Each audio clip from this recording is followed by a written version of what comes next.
Chapter 258. In a study in the backyard, Yang Qindong sat upright and looked straight ahead, waiting for Su Yozhen to be brought here. As soon as he looked up, he saw the Duke of Loyalty, who was only 20 years old. He didn't know why, but there was a sense of respect in his bones. He immediately clasped his fist and said, "Su Yozhen has seen Duke Yang. Haha, Lord Su is not an outsider. Please take a seat." Yang Qindong smiled and pointed at the chair in front of him. He released a wave of pressure with every movement. When it reached Su Yozhen, he obediently sat down on the chair. Looking at this assistant minister in his early 40s, Yang Qindong could even see a trace of ambition and desire for power and money in his eyes. He wasn't afraid of other people's thoughts. He was only afraid that they didn't know what he was thinking. Only when he knew the other party's goal would he be able to cater to the other party's desires and use his abilities to help the other party rise. "Lord Su, our time is limited. I've come to ask you something. You should have heard about Yu Xiong's matter, right? What are your thoughts?" Yang Qindong went straight to the point. In his opinion, talking about feelings with Su Yozhen was purely superfluous. If you couldn't give enough benefits to such a person, he was afraid that even if you said more words to win her over, she wouldn't acknowledge you after you left the house. It was even possible that she would sell you. When Su Yozhen heard Yang Qindong's straightforwardness, she was stunned at first, but she soon recovered her natural state. On the way here, Su Yozhen had seriously considered the reason why Yang Qindong wanted to see him. In the end, he concluded that it was because of Yu Xiong. How could it be so easy to wrestle with the current Minister of Justice?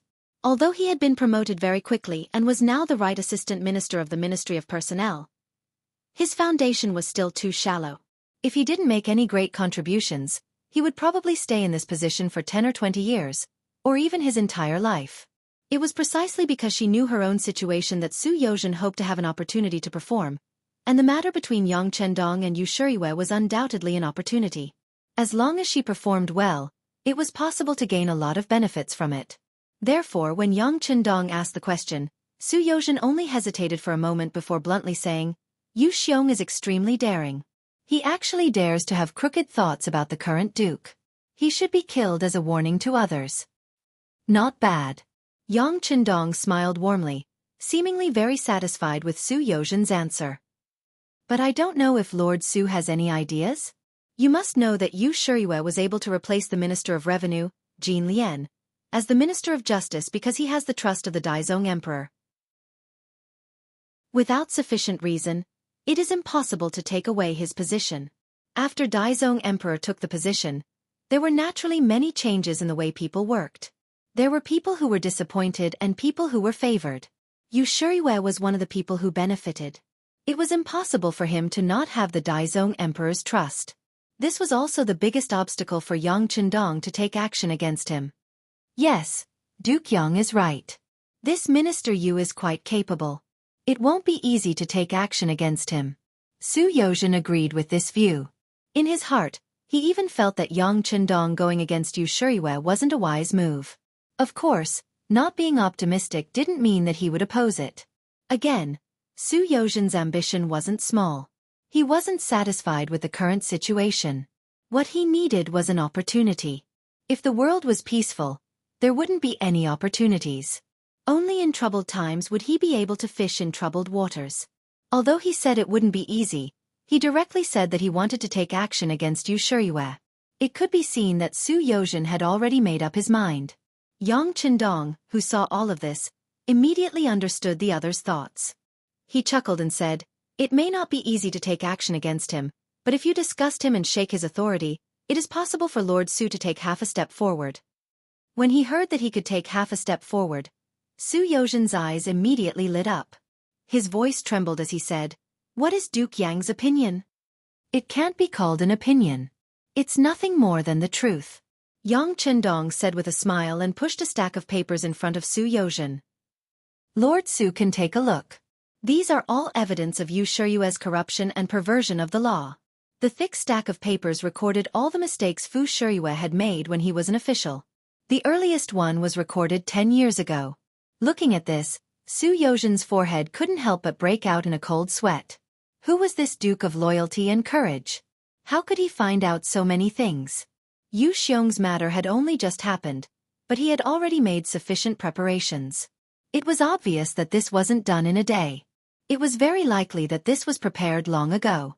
In other words, this Duke of Loyalty should have some understanding of each of the ministers, and should have investigated the past of all of them.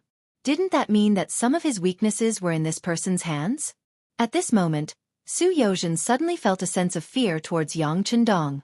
His current achievements were all due to this person. If one day he offended him, he was afraid that he would lose everything at any time.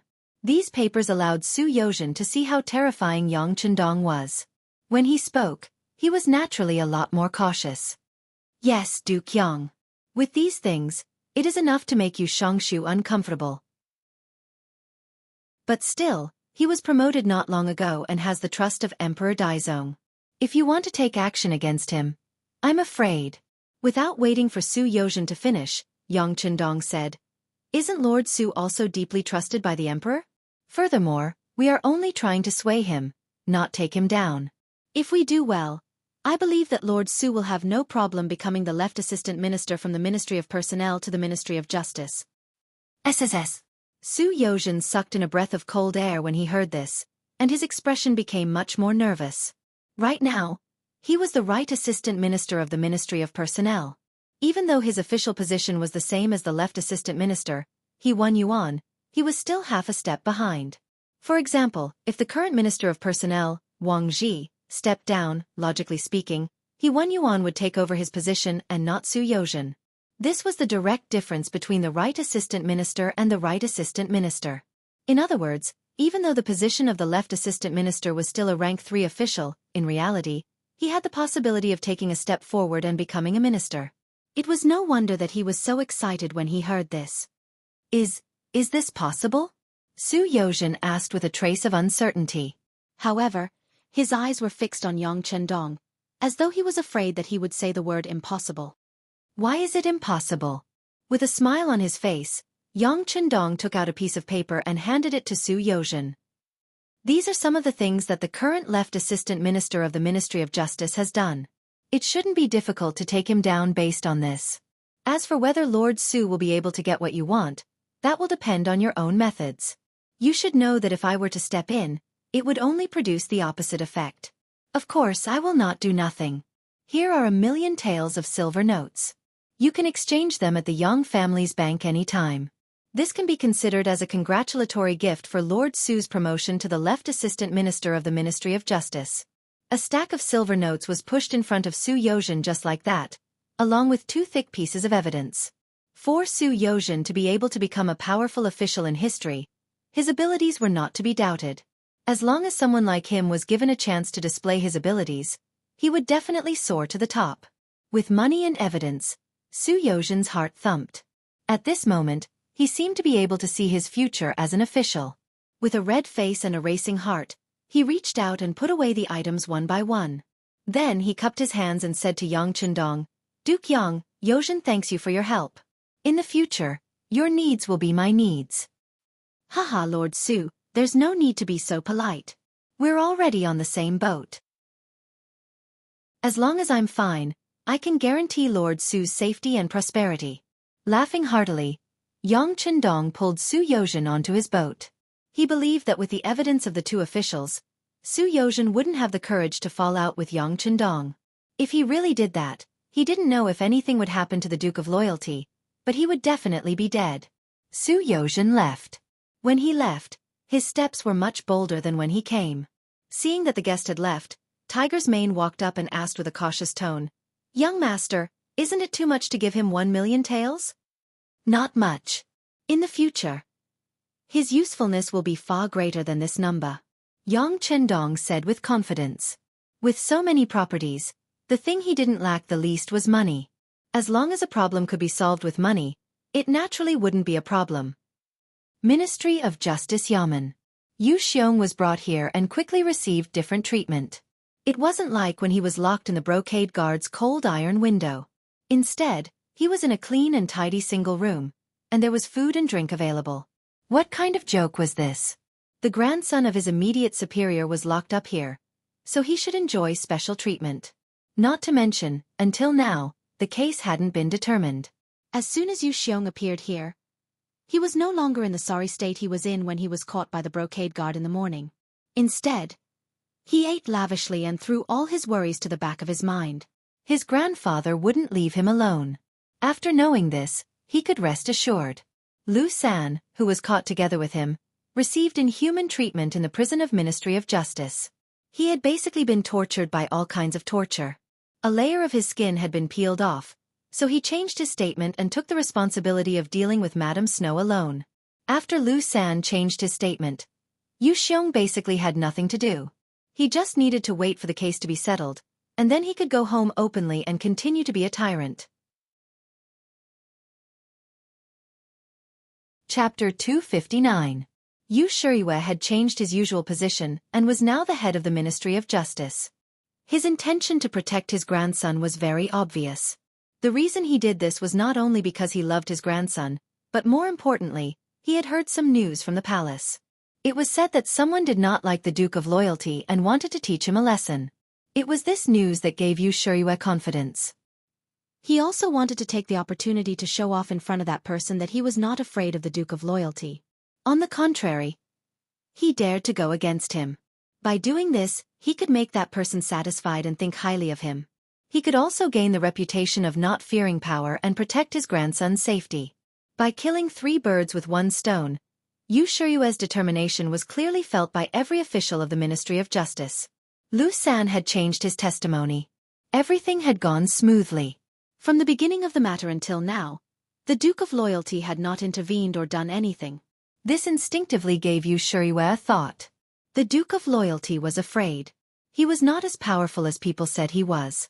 At this moment, a large net was falling over Yu Shiyue's head. It was a pity that he did not know about it and was still feeling complacent about the results in front of him. In an outer courtyard not far from the palace, Su Yozhen was standing respectfully in a room as warm as spring. He seemed to be looking straight ahead, but from the corner of his eyes, he would inadvertently fall on the chief eunuch, Jin Ing, who was sitting opposite him with a serious expression. Speaking of the relationship between Su Yozhen and Yang Qindong, not many people knew about it. On the contrary, based on some of their past, everyone thought that they should be enemies. Just like the initial impeachment, that was the use of swords and spears. Even the recommendation later was interpreted by others as him trying to use flattery to deal with Yang Qindong. It was only because his luck was too good that it was resolved. It was because of these past events that Su Yozhen was able to walk the path of Jin Ing and not be suspected by others. Not only that, but because he knew the way of an official and often gave gifts to Jin Ing, he had become one of his trusted aides.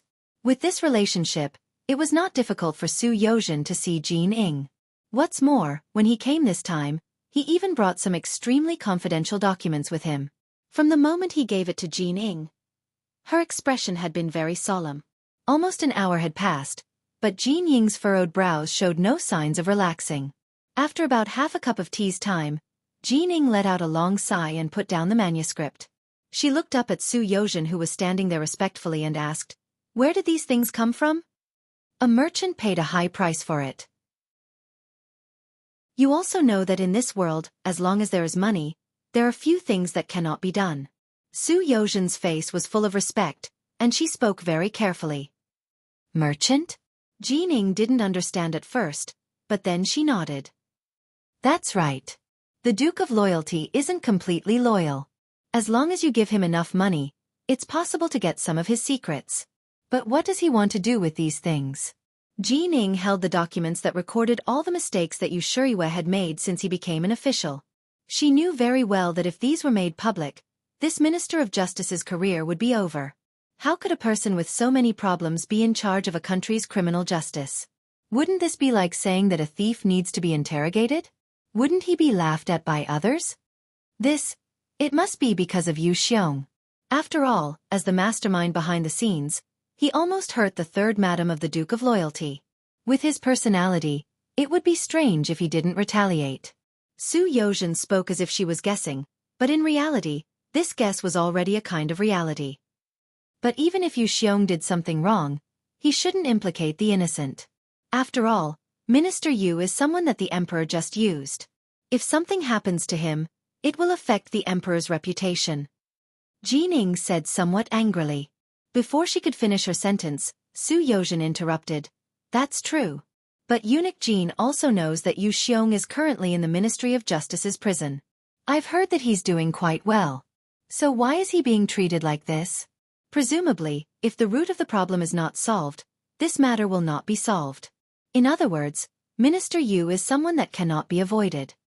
You can't avoid him, and you can't act rashly, Jining said in an unquestionable tone. As the Emperor's trusted aide and the head eunuch, Jining could not have everything she had now without the Emperor's support. Thus, he would not allow anything that would damage the Emperor's authority to happen. It was no wonder that he was so angry. Su Yozhen understood this very well. Fortunately, he had already discussed the countermeasures with Yang Chendong. Seeing that Jining was angry and that everything was going according to plan, Su Yozhen took half a step forward. Eunuch Jin, you know the Duke of Loyalty's personality. He is someone who will seek revenge for the smallest grievance. I'm afraid that he is only thinking about how to overthrow Minister Yu and then punish Yu Xiong. As for the consequences, I'm afraid that he won't think too much about it. How could Jining not know such a big truth? However, he still said the same thing. He would not allow anyone to challenge the Emperor's authority. Thus, if such a thing was going to happen, he had to stop it. Speak. Presumably, since you were able to come here and spend such a high price to obtain such a thing, you must have your own way. Tell me. Jining was very angry, but there was nothing he could do. After all, Yang Chendong's existence in the Imperial court was above all else. He was also the only one who might not care about the Emperor's orders. Although this matter had not been confirmed, Jining did not want to try. Because once something was done, there was no possibility of going back on it. Since he did not have the ability to deal with Yang Chendong, he could only start from other places. Thus, he placed his hopes on Su Yozhen. As expected, Jining had asked him for a plan. Su Yozhen knew that the other party was going to compromise. This was also the most important part of his discussion with Yang Chendong. They were betting that Jining valued the protection of the Emperor's authority. As long as the other party had this intention, the following matters would be easy to handle. On the other hand, if Jining was indecisive about protecting the Emperor's authority and protecting Yu Shiyue, then it would be difficult to handle. Did he really have to announce the evidence that Yang Chendong had gathered to the public? If that was the case, he could overthrow the other party, but the effect would not be very good. In order to protect themselves, everyone would inevitably think that Yang Chendong's actions were too extreme. It was even possible that they would band together to oppose him. It was also possible that they would reject him. This would go against Yang Chendong's goal of uniting the majority of the people to peacefully develop the great Ming dynasty's political power. Thus, Yu Shiyue's matter could only be secretly resolved internally. It was not appropriate to bring it out for a public confrontation. Otherwise, it would only result in a lose-lose situation. Since Jining had asked, Su Yozhen also told him the solution according to the plan. Eunuch Jin, in fact, the Duke of Loyalty and Courage has gathered this evidence because he wants to punish the mastermind, Yu Xiong. As long as we can satisfy him, it is possible to turn this matter into a small one. Not only can we protect Minister Yu's position, but we can also bring glory to everyone. Hearing that Su Yozhen had a solution, Jin Ying's expression relaxed. Lord Su, this eunuch is willing to listen to your wise opinion. It's like this. Su Yozhen then revealed the entire plan. If we don't want to announce these things to the public, Minister, you will have to make concessions. As for Yu Xiong, he will have to be sacrificed. Otherwise, the Duke of Loyalty and Courage will not give up. This matter requires Eunuch Jin to personally discuss. As long as you appear, even if Minister Yu is extremely unwilling, he will have to give in. In order to protect Minister Yu's authority, we can even find a scapegoat, such as the left assistant minister of the Ministry of Justice. We can push all the blame to him. We can say that he made the decision to protect Yu Xiong without Minister Yu's permission. In this way, there will be no need to worry about self-preservation. Wouldn't it be better to have a reputation for being fair and honest? As for the Duke of Loyalty and Courage, I will go to the Hu mansion to look for Lord Hu. As his father-in-law, the Duke of Loyalty and Courage will definitely give me face. Think about it. Third Madam was the one who almost got hurt. Now that the father of the legal wife has appeared, if he still doesn't give up, he will have offended the legal wife because of Third Madam. I think the wise Duke of Loyalty and Courage will know how to choose. Jining nodded repeatedly. Su Yozhen's suggestion was indeed feasible. It could protect the emperor's authority and protect Yu Shiyue's high position. It could be considered an explanation to both sides. However, he was still somewhat suspicious of Hu Zhongning's appearance. Lord Su, are you sure that procurator who will speak up for us? There's nothing impossible in this world. For example, the current brocade guard is still lacking an official. If we can promote him by 1 rank, this won't be a problem. Su Yozhen chuckled sinisterly, as if everything was as clear as day. Oh haha, not bad, not bad.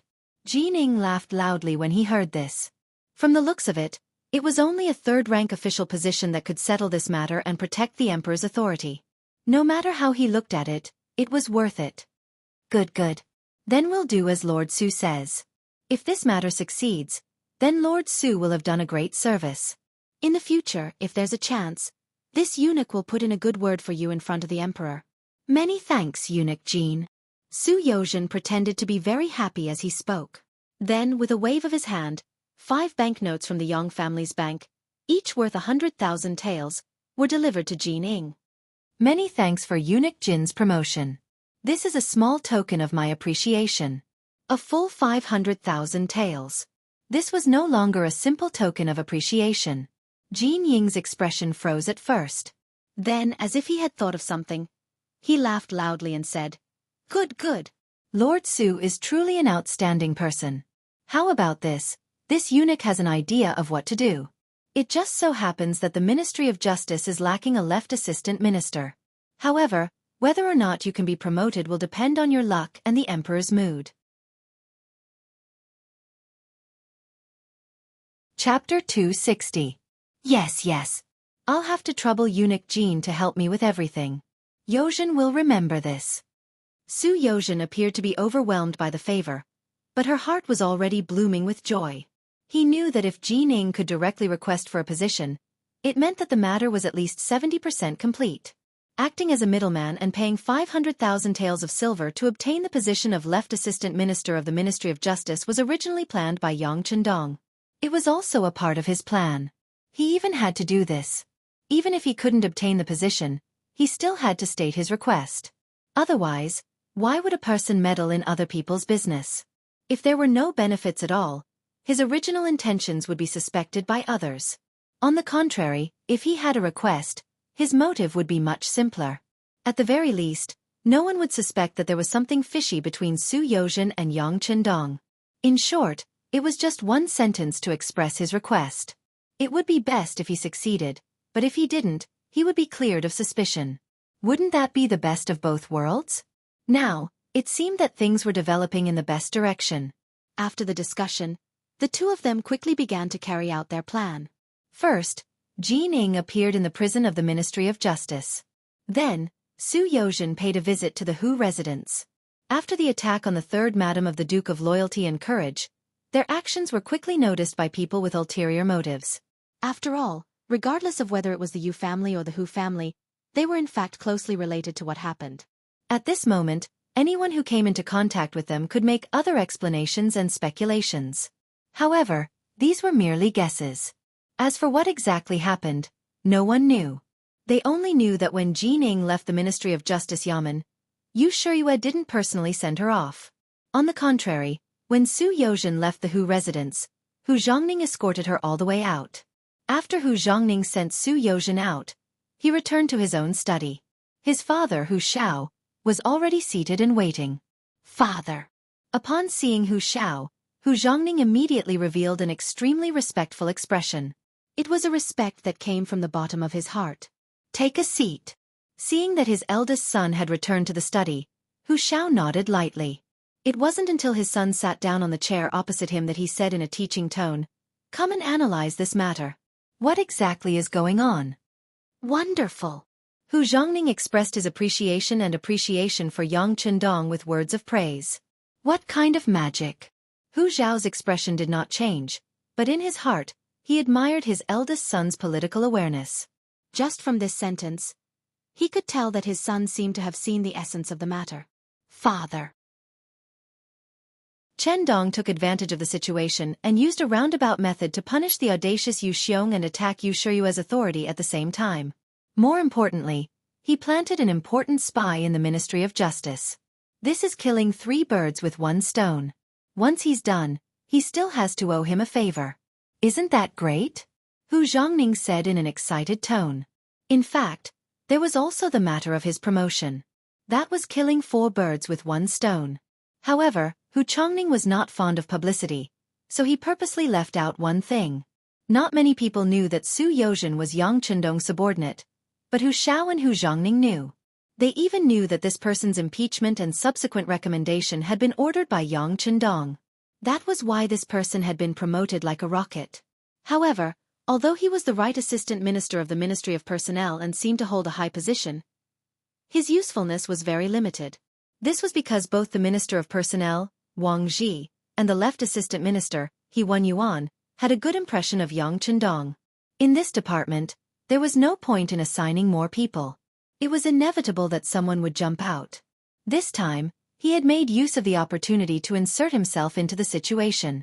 The promotion of the right assistant minister of the Ministry of Personnel to the left assistant minister of the Ministry of Justice meant that Yang Chendong had an important spy in the Ministry of Justice. With time, it would not be difficult for him to nurture a trusted subordinate. Very good. Ning has grown up. Your father is very gratified to see this. However, I don't know if you've thought about what he's trying to do. If he's just trying to protect himself, he could just be like Duke Ing and keep a low profile. However, his current actions have clearly exceeded the scope of an official. What is he trying to do? Hu Shao agreed with Hu Zhongning's analysis. However, after living for so long and seeing so many things, he was still able to see the essence of the matter. That was, what was Yang Chendong trying to do? What was he trying to do? Hu Zhongning was also stunned by this question. That's right. If he was only after glory, splendor, wealth, and status, he should already have everything. Why was he still scheming? Could it be that he was only retaliating because Yu Xiong had provoked him this time? If that was the case, then he could have publicized the evidence he had given Su Yozhen to the world.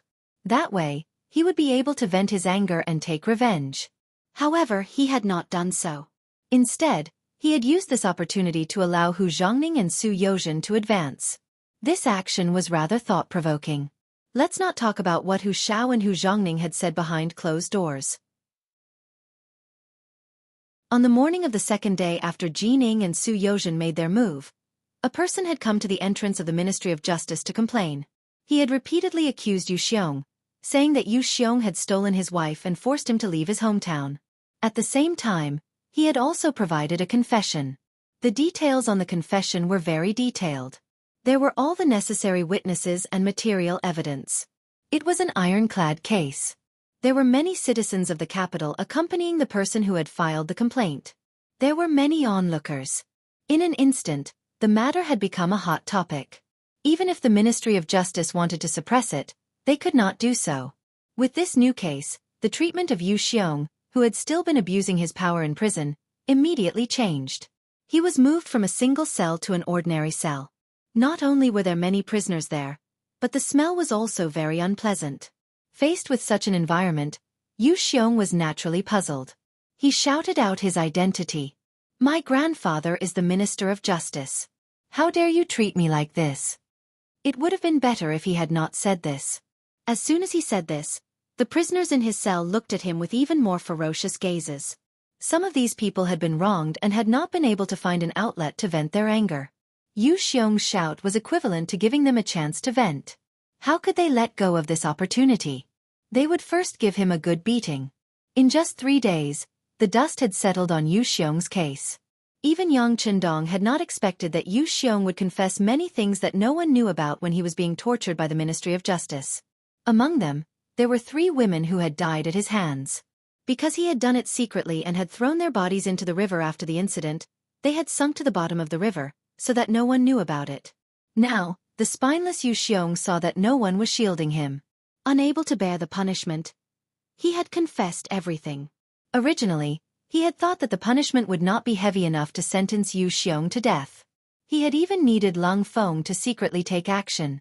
But now with these 3 lives, the newly appointed left assistant minister of the Ministry of Justice, Su Yozhen, immediately sentenced them to death. Once this matter was out, the people of the capital all clapped and cheered. While they rejoiced at the end of the evil tyrant's life, they also sighed at Minister Yu Shiyue's impartiality and Lord Su Yozhen's righteousness in punishing evil. Yu Xiong was dead. He had died on the execution ground. However, Yang Chendong had already thrown this matter to the back of his mind. In his eyes, Yu Xiong was just an ant. Killing him was not enough to make him feel any pride. However, with this person's death, it was likely that other people who wanted to harm him would have to think twice before acting. They would have to think about how tough their necks were and whether they would be able to escape death after making a move. Yu Xiong's matter was just a small interlude. He was the kind of person who sought his own death. Yang Chendong's current focus was on the Yang Family Academy and the construction of the Great Ming's new army. After receiving the 2 million taels of silver, Shi Hang and Ji Ning each embezzled 300,000 taels of silver. After adding in the demands of the various officials, they only had 1 million taels of silver. However, this 1 million taels of silver was enough for them to build a standing army of 150,000 people, 3 firearm battalions of 15,000 people, and an artillery battalion of 2,000 people. 1 million taels of silver was enough to accomplish these things. It was all thanks to the Ming dynasty's military household system. As the saying went, once a person entered a military household, they would be a military household for generations to come. In other words, once a person was recognized as a soldier, their sons could only be soldiers and their daughters could only marry soldiers. It was also this measure that ensured that the number of soldiers in the Great Ming dynasty's army was always maintained at a very high level. There were articles that recorded that during the Great Ming dynasty, the standing army in the country was always more than 1.5 million people. Among them, the military household system played an important role. Looking at the information sent to him by the Security Bureau, Yang Chendong knew that the road ahead was full of thorns. Disregarding everything else, just the large number of soldiers was not easy to deal with. They were all Han people, and they were all from the same ancestor. Could he bear to kill all of them? Not to mention, he did not have the ability to do so right now. Yang Chendong wanted the Great Ming dynasty to become the center of the world and the Great Ming dynasty civilization to become the ancestor of human civilization. In the future, no matter where a Han person went, they would be respected and looked up to by others. This would require the support of countless people, and they would definitely not allow a major event like internal strife to happen. However, there were some things that did not depend on one's own will.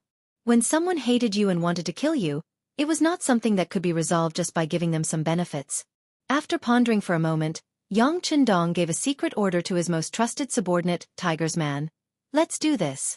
Find a merchant to find Yang Guang. No matter what, the position of general of the artillery battalion must be taken by him. Don't be stingy with money. This is very important for our safety. If a person wanted to accomplish great things, help others and bring everyone to power, they had to meet one condition, and that was absolute safety. Looking at the new army of the Great Ming dynasty, regardless of whether it was ordinary soldiers or elite firearms battalion, Yang Chendong did not care about them at all. With a large warehouse that could be entered at any time, if they provoked him, he could casually take out some new weapons and deal with them without a problem. However, the artillery battalion was annoying.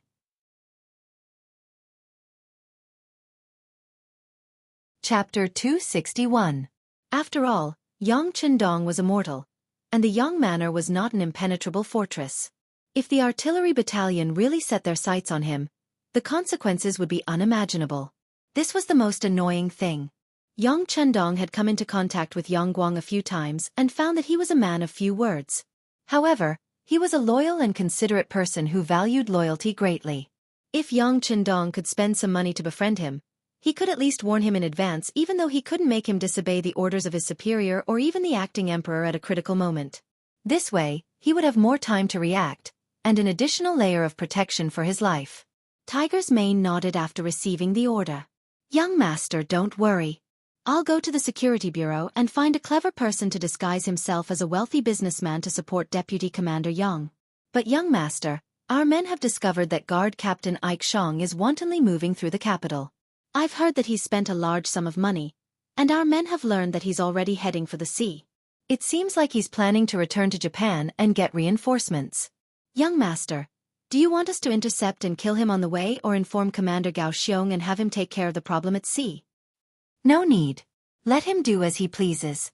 Also, inform Gao Xiong and tell him not to make things difficult for the messenger. If it's necessary, you can say some words of support, but don't take any practical actions. Speaking of this issue, Yang Qindong's face regained its indifferent smile.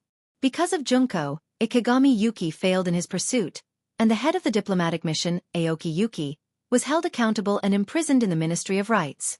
Although there was no imperial order to condemn him, everyone could see that he was simply being held in a different place. Naturally, it was Yang Qindong's intervention that led to the current situation. During the new year, when he went to see his father-in-law and grandfather, he openly said that he would definitely teach Aoki Yugue a lesson and let him know that the Great Ming Dynasty was not Japan. He would not be able to do whatever he wanted. It was Yang Qindong who had expressed his stance, and Aoki Yutakai had been detained by the law enforcement officials of the Ministry of Rights. And because Yang Qindong had spent a lot of money, neither the Ministry of Justice nor the embroidered uniform guards had interfered. As a result, even though Qi Shang, the captain of the guards, had done a lot, the situation had not been alleviated or resolved. Since the matter couldn't be solved, Qi Shang made a foolish decision. He reported the matter to his country and asked his country to step forward and pressure the Great Ming Dynasty.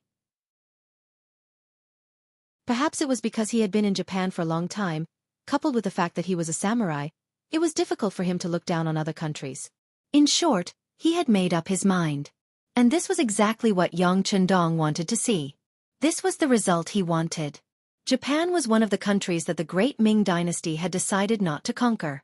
If they wanted to deal with them, they would need an excuse. Princess Junko was a fuse.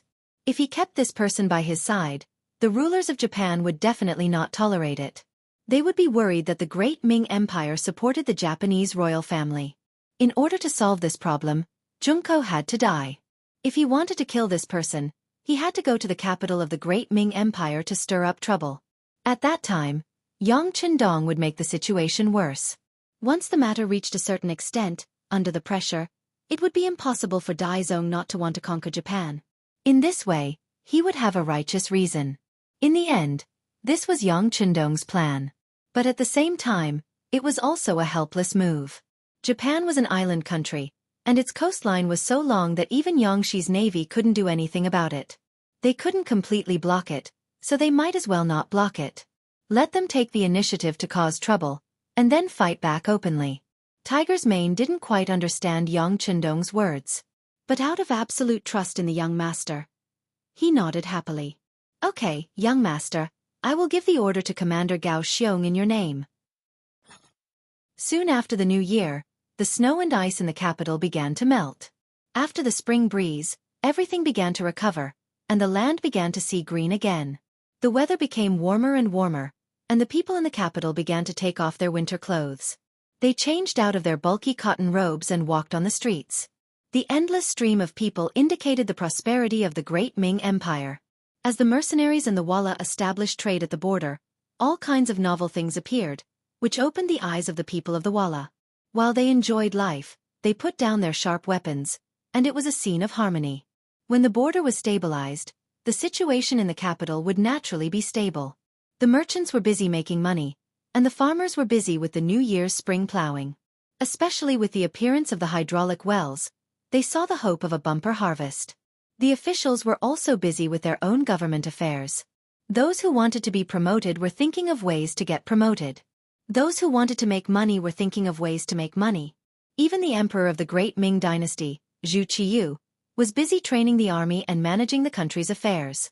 Some officials who had similar ideas to him were promoted. Some stubborn officials were either left idle or demoted. The power was slowly gathering in his hands. Yang Qindong observed all these changes as if he was an outsider. Other than reading the intelligence sent by the Security Bureau every day, he spent most of his time teaching the students of the Yang Family Academy.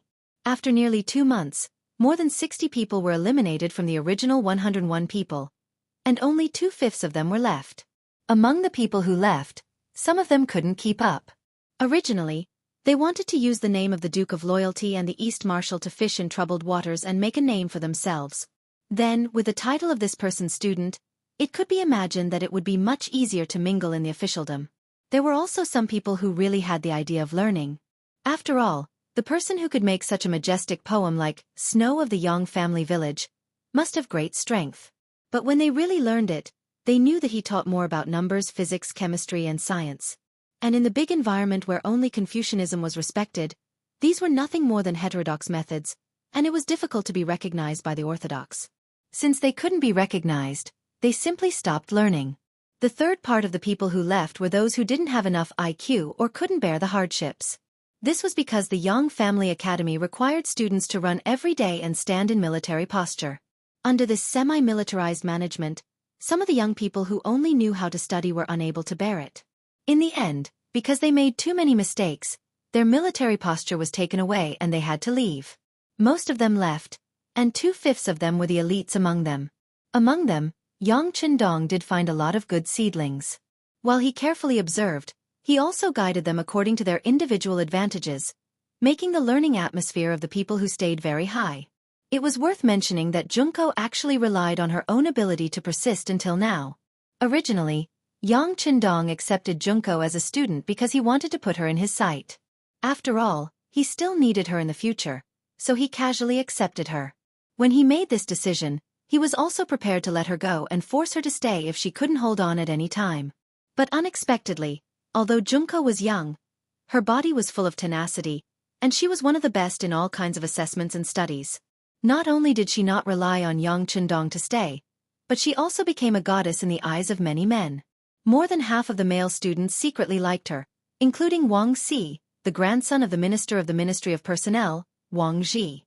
Junko's fluent Mandarin, coupled with her beautiful face and lively personality, made Wang Si unable to extricate himself. Junko clearly knew all of this, but she didn't point it out. She didn't agree or disagree, but instead kept a distance from the people who liked her. Today, she took the initiative to say a few words to you, but tomorrow or the day after, she might ignore you for a few days. This kind of performance had once caused many male students to be unable to study normally. Humph! This is their innate charm. After hearing Tiger's Mane's report, and thinking of the things they produced in the future, and the Aoi people who were often mentioned by Chinese men, this Junko was obviously their ancestor. It wasn't a crime for a person to be beautiful, but if they wanted to use this power to stir up trouble in his territory, Yang Qindong couldn't tolerate them. Tiger's Mane spread the news that Junko is a girl from Japan. No matter who marries her in the future, he will have to follow her to Japan and become her son-in-law. Even the children born in the future will have to follow her family name. Yang Qindong winked at Tiger's Mane, revealing a deep meaning in his eyes. Tiger's Mane immediately understood and immediately said, "Young master, don't worry, I will do it right away." Tiger's Mane complied, and only an hour later, Junko appeared outside Yang Qindong's study with a beautiful face. With a wronged expression on her face, Junko didn't dare to take a step forward. These days, she more or less understood this Dong Shuai in people's eyes. This person seemed to be very kind, but he had a sense of propriety and bottom line when doing things. For example, this study was not a place she could enter and leave at will. She remembered that once, she inadvertently wanted to take advantage of Yang Qindong's absence to take a look, but when she came to the door, a sharp knife was placed on her throat. Junko didn't even know when the other person appeared, but she felt a boundless killing intent. Under this kind of killing intent she was afraid. Junko had a feeling that if she really dared to take a step forward, she was afraid that her head would be separated from her body, and she would die. After that incident, Junko became a lot more well-behaved. She also had a clearer understanding that Dong Shuai, who always had a smile on his face, was not only the idol of many women, but also a demon who killed without batting an eyelid.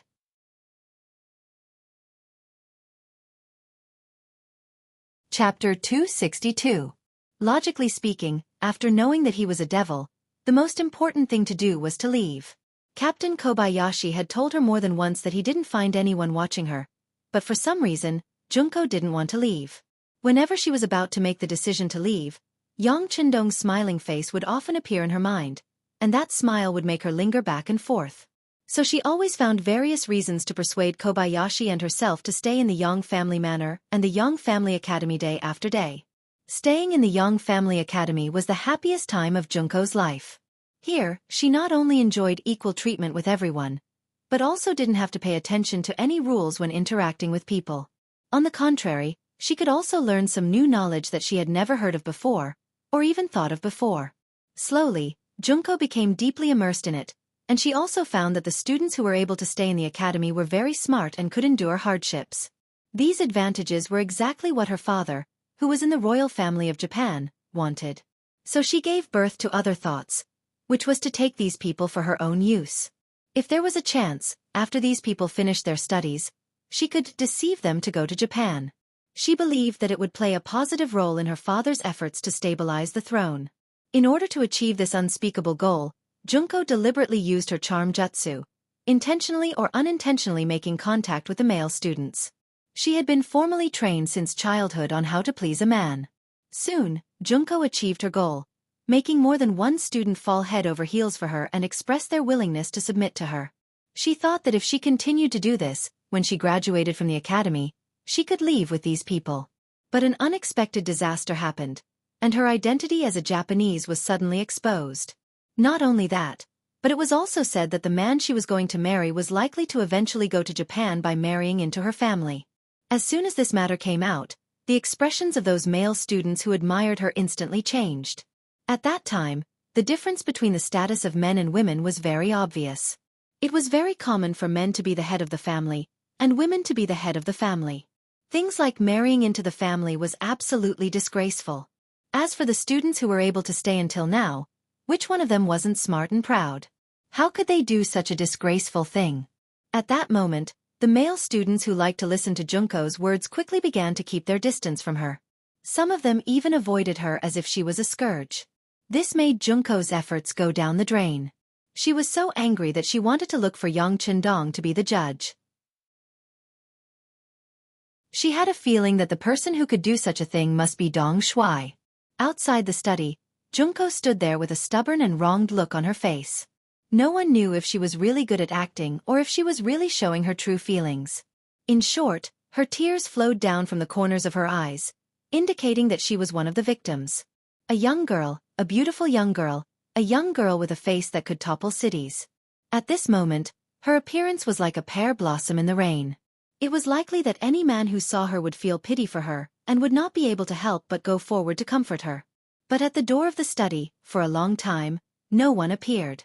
It was as if this place was really empty. But only Junko knew in her heart that there must be more than one pair of eyes staring at her in the dark. This feeling was very strong, but it also made her heart full of helplessness. When a person's proudest side couldn't occupy the slightest advantage, it must be the time of despair. Her tears flowed freely. It gave people the feeling that the sentence "women are made of water" was really true. Junko stood there for half an hour, but her tears didn't dry up. Finally, Yang Chendong's unique magnetic voice sounded in the study. "Come in." Finally getting permission, Junko felt relieved. Her anger was not in vain. While she breathed a deep sigh of relief, she secretly brewed enough tears. Then, she stepped on the 3-inch golden lotus and slowly walked into the study. She made sufficient preparations and even thought about how she should behave when she met Yang Chendong. For example, what she should do when Yang Chendong looked at her, or how she should display her advantage when he looked at her with a pained expression on his face. She should make the best use of it. And what she should do when he didn't look at her. Junko, who was fully prepared, was even confident that after seeing Yang Chendong, he would take pity on her, and then what she should ask for as the dominant position and so on. However, all her preparations were ruined by Yang Chendong's seemingly casual words after entering the study. "Do you know Kimura Yoshida? Do you know him?" Kimura-kun. As soon as she heard this name, Junko's body trembled, and then she threw all her previous preparations to the back of her mind. She knew this name too well. Kimura Yoshida, the backbone of the Kimura family, and one of the lackeys who supported General Ashikaga Yoshimasa the most. This person was not only cruel and merciless, but he was also a war maniac. In his eyes, the world should belong to Japan, and not a place made up of islands. When she was in the palace, she had heard her father say more than once that some of the backbone of the Imperial family had died at the hands of Kimura Yoshida. This was a person who caused her father to have a headache and hatred. How could she not know? So when she heard this name, she couldn't help but tremble and lose her composure. After being stunned for 7 or 8 breaths, she suddenly noticed that Yang Chendong didn't raise his head. Instead, he was looking down at something. Fortunately, no one saw her lose her composure. While rejoicing in her heart, Junko said with a very innocent look, "Of course I've heard of him. In Japan, the Kimura family's power and influence are also very big. By the way, why did the East Marshal mention his name?" Even though he had been lowering his head all this while, he had already sensed that there was something different about Junko. Since she still wanted to continue pretending, he might as well give her a strong dose of medicine. "Oh, it's nothing. It's just that this person came to the Great Ming Dynasty and made a strict protest on behalf of Japan to the Great Ming Dynasty. He asked us to release Aoki Yuki, and also asked us to apologize and compensate them. By the way, he also said that if he was not satisfied, Japan will regard this as a provocation to them. At that time, it is very likely that Japan's army will appear in the Great Ming Dynasty's territory, and we will be responsible for it." As if he was talking about a fact, Yang Chendong's words didn't have the slightest emotion. But these words in Junko's ears made her feel shocked. What does this Kimura Yoshida want to do? Does he want to provoke a war between the two countries? Doesn't he know that compared to the current Great Ming Dynasty, Japan's strength is too far? Doing this is simply throwing an egg at a rock, and more importantly, it will put herself in danger. Imagine, if Japan really dares to go to war with the Great Ming Dynasty, as the princess of the Japanese Imperial family, it is obvious what the result will be. She was shocked by Kimura Yoshida's viciousness. Since the other party came, it is impossible for him not to know that she is in the Great Ming Dynasty, but he still did this. It is clear that he doesn't want to let her live well, and even wants to kill her. While Junko was still imagining various possibilities in her heart, Yang Chendong continued to say, "Hey, you are also a Japanese. You should know the gap between you and the Great Ming Dynasty. Kimura Yoshida's approach is simply courting death. If it weren't for the fact that the Great Ming Dynasty is forbidden by the sea, I really want to take the army to visit." "No, don't. We Japanese are still very peace-loving." As soon as she heard Yang Chendong say that he will bring the army to Japan, and thinking of the various legends of this person defeating the Walla, Junko didn't know why, but she felt a sense of fear. When he heard Junko say that the Japanese are peace-loving, Yang Chendong had a feeling of wanting to laugh in his heart. Looking at the history, once the Japanese became strong, which time didn't they take the initiative to start a war? But now, the princess of the Imperial family actually said that they are peace-loving. What a ridiculous statement. But at the same time, it also proved that the current Japan is not strong enough, at least compared to the Great Ming Dynasty. It is still a lot worse. While laughing in his heart, Yang Chendong was calm on the surface. "Oh, Miss Junko is a peace-loving person. This is very good. It is a pity that you are only born in a merchant family. You can't represent Japan." After pointing out that Junko's identity is too ordinary, her words naturally can't be trusted. Junko's face changed greatly. At this time, she suddenly wanted to confess her identity, but this thought just flashed through her mind, because she knew that if Japan really did something bad to the Great Ming Dynasty, once her identity was exposed, it would be extremely dangerous, and she might even be immediately arrested by the Great Ming Dynasty's army. Her identity can't be exposed. For Yang Chendong's words, Junko can't refute. She can only stand there and ask with a cautious attitude, "I don't know what your emperor and ministers think about Kimura Yoshida's proposal?"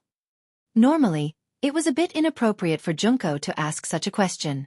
Yang Chendong didn't have to say it to her, but this was originally part of the plan, so Dong Shuai showed that he didn't object and said, "On this issue, the emperor and the minister's views are not unified. Some people are really frightened by Kimura Yoshida's words. You also know that the Great Ming Dynasty's territory is vast, and the coastline near the sea is extremely long, so it is impossible to be vigilant everywhere. If Japan really attacks in places where we are not prepared, it will be a real headache, so some ministers propose to release the former head of the envoy, Aoki Yuki, and hand you over."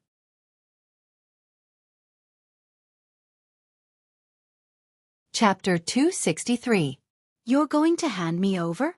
Junko was surprised. "That's right. Back then those assassins came for you. I just happened to pass by. If we want to compromise, of course, we will hand you over to the Japanese." "Sigh, I was wondering how you offended them. It looks like they won't give up until they catch you." Yang Chendong asked curiously. He didn't mention that Junko was the princess of Japan. He wanted to see how long she could hide it. When she heard Yang Chendong say that the Great Ming was not only prepared to compromise, but also wanted to hand her over, Junko's face turned pale. No, they hate my family. Once they catch me, they will kill me. As she spoke, Junko had already walked to Yang Chendong's side. She reached out and grabbed his arm. Her eyes were filled with a pitiful look. Don't, I will faint if you continue like this. The two of them were very close to each other. Yang Chendong could already smell the fragrance of Junko's body. He enjoyed the feeling very much, but he still said, "You don't have to be too anxious. What I'm saying is just the opinion of some of the ministers. Some of them think that we shouldn't compromise with Japan. If they want to cause trouble for us, we'll open up the Forbidden Sea and send an army to Japan. We'll teach them a lesson and let them know who they can't afford to provoke." When Yang Chendong said her father's name, Junko's face changed. No. The emperor will not make trouble for the Great Ming. There must be some villains behind this. You must investigate this thoroughly. How do you know that the emperor won't make trouble for the Great Ming? You are not a member of the Imperial family. Yang Chendong asked with a surprised expression. When Junko heard these words, she couldn't help but open her mouth to defend herself. However, just as she opened her mouth, she quickly closed it again. Yes, it's just my guess. When I was in the country, I heard from my father that the emperor is an emperor who doesn't like war. I don't think he will take the initiative to start a war with the Great Ming. Oh. So it was just hearsay. Unfortunately, it seems that what you heard is not true. Kimura Yoshida has already arrived, and he has already expressed the intentions of your emperor. The way I see it, this war might start soon. Yang Chendong shook his head and expressed his opinion. Junko was very anxious at this moment, and she was cursing Yang Chendong's stupidity in her heart. The outside world said that Dong Shuai was smart, but now it seemed that he was just Ozo. He actually mistakenly thought that the Emperor of Japan wanted to go to war with the Great Ming dynasty. What a stupid idea. At this time, Junko really wanted to open Yang Chendong's head and see what he was thinking. Once again, the thought of exposing her identity popped up in Junko's mind. She opened her mouth but didn't say anything in the end. She didn't know what would happen if she revealed her true identity. She didn't dare to take the risk. On the contrary, she believed in herself more. She decided to leave Yang Village immediately and find a way to go back to Japan to see her father. Kimura Yoshida's coming to the Great Ming dynasty was simply a conspiracy to overthrow the royal family. General Ashikaga Yoshimasa clearly wanted to use war to mobilize the emotions of the entire country. Only in times of war could a general have more power and do many things that he couldn't do in normal times. Junko originally wanted to ask her revealed that she was Japanese, but because of the appearance of Kimura Yoshida, she was no longer in the mood to care about these trivial matters. After leaving Yang Chendong's study somewhat absent-mindedly, she went to Captain Xiao Lin's room. When he saw the princess take the initiative to appear, Kobayashi was naturally very happy, but when he saw Gong Yan's face as if she had been bullied, he couldn't help but say angrily, "Princess, who bullied you? Tell Kobayashi, I will teach him a lesson." Both of them spoke in Japanese, so they weren't afraid of being eavesdropped. Only at this time could Junko be completely relaxed. "Kobayashi, don't be agitated. No one bullied me. I just got the news that Kimura Yoshida is here." Junko then told Kobayashi the news she got from Yang Chendong in detail. When he heard that Kimura Yoshida was here and threatened the Great Ming dynasty, Kobayashi immediately said angrily, "Princess, don't be afraid. I will personally kill this person tonight. As long as he is dead, all the problems will be solved." No. Junko shook her head decisively after hearing that. She didn't believe that Kobayashi could kill Kimura Yoshida with his strength. Since he was here, security was naturally the most important thing. Even if the emperor of the Great Ming dynasty didn't have a definite result, he would send a large number of troops to protect him. Kobayashi alone couldn't do it. Junko's mind was still clear, and she had a clear understanding of the situation in front of her. It was precisely because of this that she didn't agree to Kobayashi's request. Instead, she said, "Kobayashi, you can't do it. It's too risky. This princess has decided that you will protect me and leave here. Then we will find a boat to leave the Great Ming dynasty and return to Japan. I will tell everything to my father. Then he will have a way to solve the current situation," Junko said firmly. She decided to leave Yang Village and the Great Ming dynasty, not because she was afraid of death, but because she didn't want to see Kimura Yoshida's conspiracy succeed. She needed to tell her father about it. She couldn't let him be kept in the dark. In the study, Tiger's Mane quietly entered and came to Yang Chendong. He whispered, "Young master, Miss Junko went to find Kobayashi and now she has returned to her room. Our people have noticed that Kobayashi has gone to bed. It's daytime now, and he's already sleeping. It seems that he wants to take action at night. Hee, what do you think?" Yang Chendong smiled. This Junko was a decisive person. It was a pity that she was a girl. If she was a boy, the future of Japan would be in her hands. Yang Chendong guessed that there would be a lot of changes. "Young master, don't worry. She can't run away." Tiger's Mane patted his chest and promised. He had to stay in Yang village every day. Although there were a lot of things to do, he rarely had the opportunity to do it. Now that there was finally someone who wanted to test his sword, how could he not be excited? Jingqing, Ministry of Rites Yamen. Kimura Yoshida, who was not tall and had a standard Japanese beard, walked out of the Ministry of Rites Yamen accompanied by Ikegami. As he walked, he grumbled. It could be seen that he was very angry at this moment. "Kimura-kun, please calm down. The Ministry of Rites' attitude has always been bad. All of this is related to the Duke of Loyalty." Ikegami saw the murderous look on Kimura's face. He was afraid that he would be implicated, so he quickly targeted Yang Chendong. "Baka! Who the hell is that Duke of Loyalty? How dare he be the enemy of Japan? Does he want to die? And Ikegami, you really disappoint me. The country spent so much effort to cultivate you. Why can't you deal with a Han?" Kimura Yoshida was indeed full of anger, and this time, he vented all his anger on Qi Shang. "Sigh." Ikegami quickly bowed his head and admitted his mistake. The concept of hierarchy in Japan was very strict. As a subordinate, he must unconditionally obey the orders of the superior. Even if he knew that it was wrong, he had to carry it out. Obviously, the great Ming dynasty's system was far inferior to Japan's. Seeing that Ikegami's attitude was good, Kimura Yoshida's face was not as serious as before. "Let me ask you, is the princess still in Yang village?" "Yes, we have been watching outside, but we didn't see her come out." Ikegami nodded his head vigorously again and replied. "Very good, tonight, we will catch the princess and massacre the Yang village." Kimura Yoshida's face showed a ruthless expression. When he thought of the beautiful and young face of the princess, his whole body couldn't help but tremble. It was a precursor of excitement. "Kimura-kun, please reconsider." When Ikegami heard that Kimura Yoshida was going to attack the Yang village, for some reason, Ikegami thought of the omnipresent mysterious gun that night. That was the first time he felt fear since he became a samurai. In fact, in his mind, there was nothing that could stop that advanced firearm at the moment. Seeing Ikegami's expression, Kimura Yoshida said with a look of disappointment, "What's wrong? Are you afraid?" "Ikegami, what you have done is a disgrace to the samurai of Japan." Ikegami, who was reprimanded, thought of the honor that a samurai should have. With a firm expression he said, "Hey, Ikegami is wrong.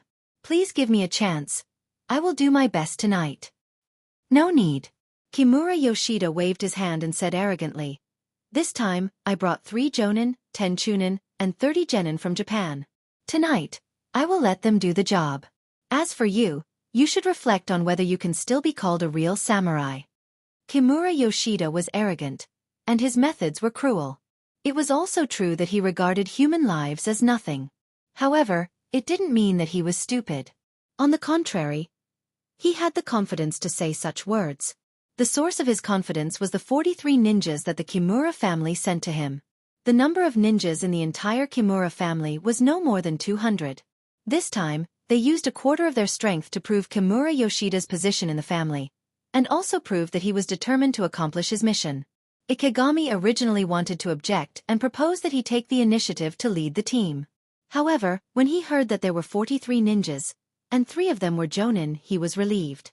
This force was more than enough to deal with an army of 500 people, let alone a small village. Even if those firearms are powerful, in the face of a ninja who appears and disappears like a ghost, they can only passively be beaten and wait for death.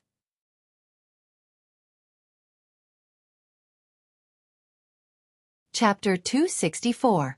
At the back door of the courtyard where the Japanese diplomatic mission was staying, the waiter who came to deliver their meals as usual was suddenly asked to serve more than a dozen jars of high-concentration wine. This sudden situation was quickly sent to the secret agents of the Security Bureau, who then sent it to Director Yang San. Then, it was sent to the most confidential study in the inner courtyard of the Yang Manor. More than a dozen jugs of high-concentration wine. Hearing this sudden news, Yang Qindong fell into deep thought. In his previous life, he had fought with a lot of Japanese intelligence personnel, including some high-level ninjas. At that time, he naturally saw a lot of information about them, and one of them was that as a real ninja, they needed a lot of high-concentration wine before making a move. First, it was used to boost their courage before killing, and second, it was used to clean the ninja sword. In the eyes of a real ninja, the ninja sword was like a second life, and was extremely sacred. Before using the sword, it was necessary to wipe it clean. This was originally a custom, and also a kind of respect.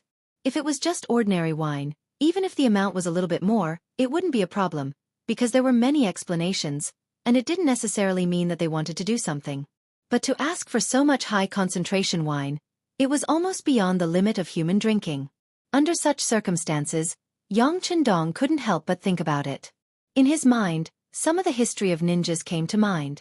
It seems that at this time, ninjas were very popular in Japan, and even many big families would train and cultivate ninjas from childhood. Such ninjas were loyal enough, and there was no need to worry about betrayal. So, is it possible that the Kimura family also sent ninjas? It has to be said that Yang Qindong's mind was really smart, and just from this small matter, he thought of a lot of possibilities. Tiger's Mane, don't make a move on Junko and Kobayashi. Let them go, we just need to follow from a distance. I think it may be very lively tonight. Yes, young master. When Tiger's Mane heard the word lively, the blood in his body spurted out, and he was afraid that if he didn't make a move for a long time, his bones would slowly solidify. Tiger's Mane went to make the arrangements. According to the young master's instructions, they couldn't bring too many people, but they had to be elite. As soon as he left, Yang Qindong turned and walked into the inner room of the study. Usually, without his permission, even Hu Yen and Tiger's Mane were not allowed to enter. It could be said that this was his absolute private territory. As soon as Yang Qindong entered, he turned around and disappeared, entering the large warehouse. Don't fight a battle you have no confidence in. It was often easy for big shots to fail in small gutters. In order to prevent such a thing from happening to himself, Yang Qindong would not have any thoughts of underestimating the enemy. Since he suspects that the other side may have ninjas, he has to make some preparations in advance just in case. Compared to the ninjas who have been treated as death warriors since childhood, his life is really different. Junko knew nothing about the measures Kimura Yoshida might take. She only knew that this person appeared in the capital of the Great Ming Dynasty, and she was no longer safe here. She didn't even tell Yang Qindong that the Kimura family raised ninjas, because she was afraid that the more she said, the more flaws she would leave, and eventually lead to the suspicion of the other side. After all, Yang Qindong was too tall in her heart, and too smart, even to the point of almost reaching the point of omnipotence. In the face of such a person, she had to be careful every time she said a word. After a seemingly long wait, it finally came to night. When the sky was completely dark, the people of the Yang village and the academy had dinner and entered the sleep mode. Kobayashi appeared in Junko's room like a ghost. Ah! Kobayashi, you are here. Did anyone notice you? Seeing Kobayashi suddenly appear in her room, Junko was surprised at first, and then asked with concern. Your Highness, don't worry. No one noticed me. I have been here for so long, and they no longer pay attention to me. Also, I have found a way to leave the village. There is a loophole when they change the defense. As long as we seize the right time, we can leave without anyone noticing. Kobayashi said confidently.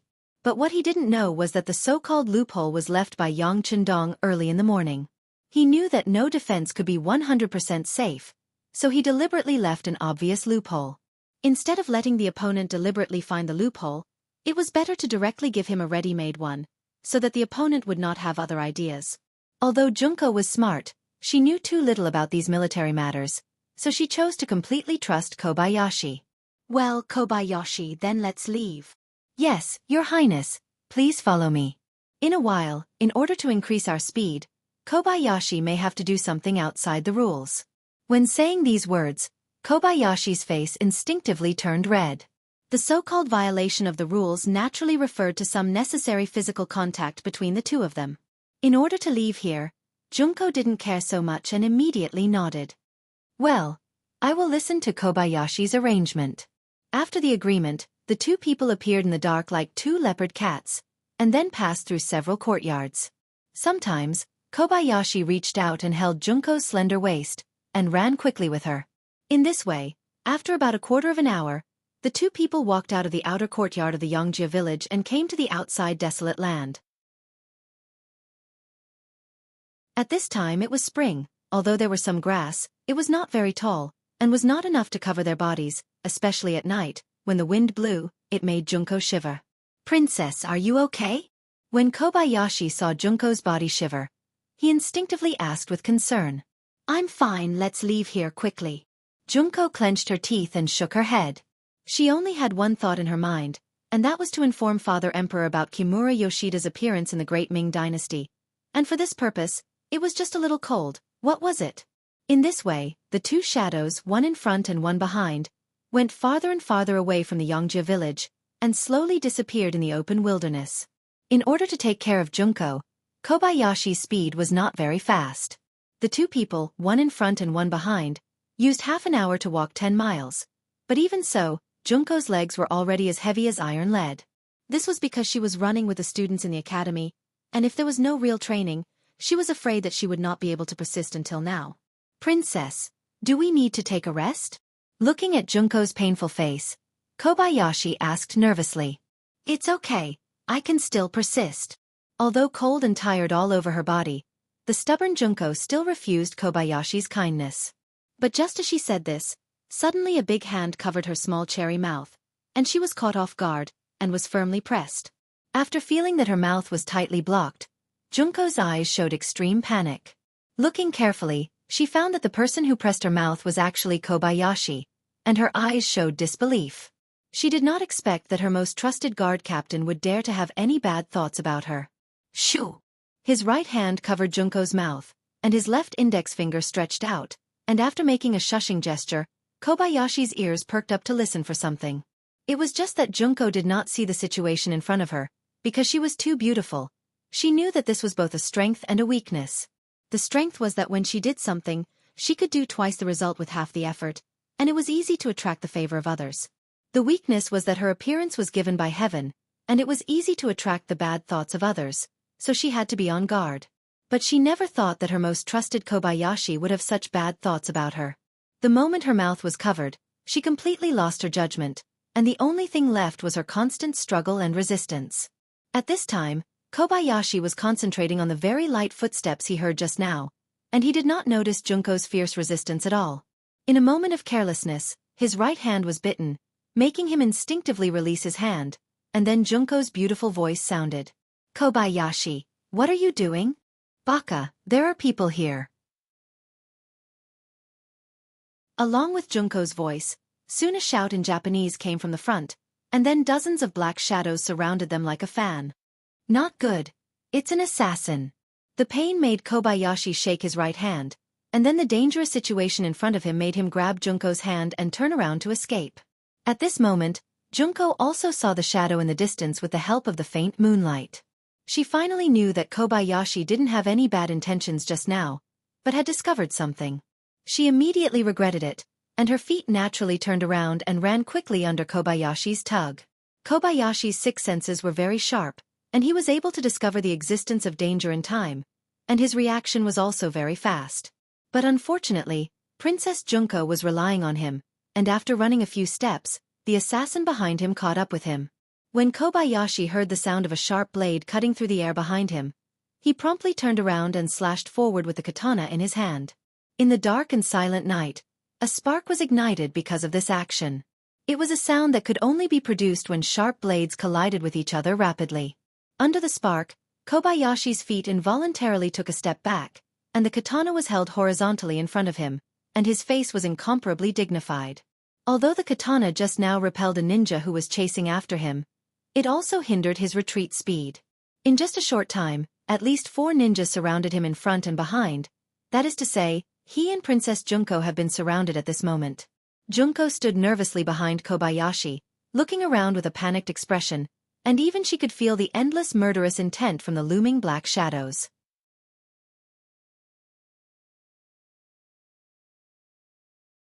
Chapter 265. Kobayashi, are we unable to escape? Junko's voice was filled with despair. Princess, don't worry. As long as Kobayashi is alive, I will never let anyone hurt you. Kobayashi didn't answer the question directly, but said with determination. Well, maybe this is the will of God. Kobayashi, you don't have to worry about me. If possible, just kill your way out and tell my father the news. Junko's voice suddenly had a hint of indifference and relief. Ever since she was born, all she saw was her father sighing. From then on, she swore to herself that she would grow up quickly and help her father. After so many years, she had been working hard for this goal. But in the end, she was still a woman.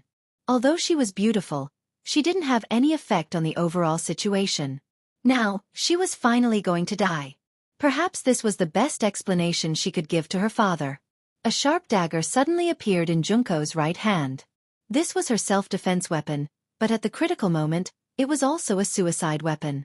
Even if she died, she wanted to die cleanly. She couldn't let other men sully her body. Princess, don't. Seeing Junko even took out a dagger, Kobayashi's face showed a strong struggle. Kobayashi, don't say any more. Even if I die, I won't let others have me. You don't have to worry about me. Just rush out. That way I can die in peace. Junko seemed to want to let Kobayashi rest assured.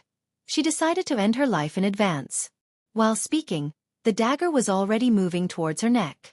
The dagger was a gift from the Japanese Imperial family. It was one of the tributes sent by others. Naturally, there was no problem with its sharpness. As long as she moved it towards her neck, everything would be over. At this moment, there was a trace of a smile on Junko's face. She seemed to have seen the beautiful door of heaven open, and the angel was waving to her. Bang! Just as the dagger was about to reach his neck, when the distance was less than 10 centimeters, a crisp gunshot rang out. It was so crisp and ear-splitting in this silent night. After the gunshot, the dagger was directly hit.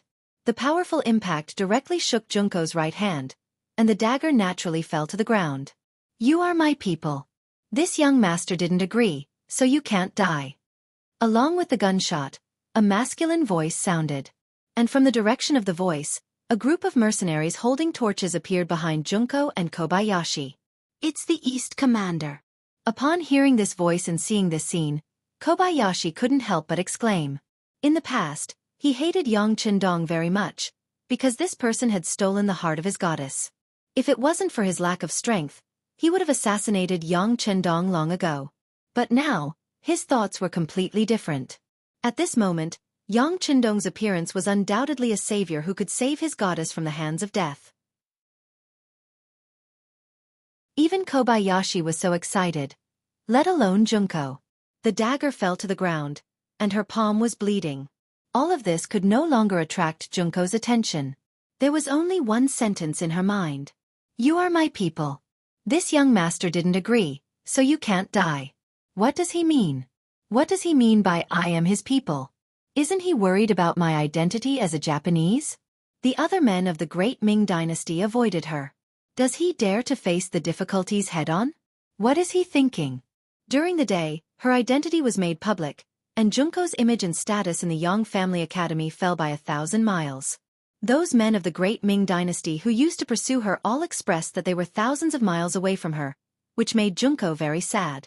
It also made her understand that with her identity, she could only marry the great Ming dynasty's royal family as a concubine and become a dispensable vase. But it was absolutely impossible for her to live with a man of the great Ming dynasty. Not for anything else but because she was a Japanese.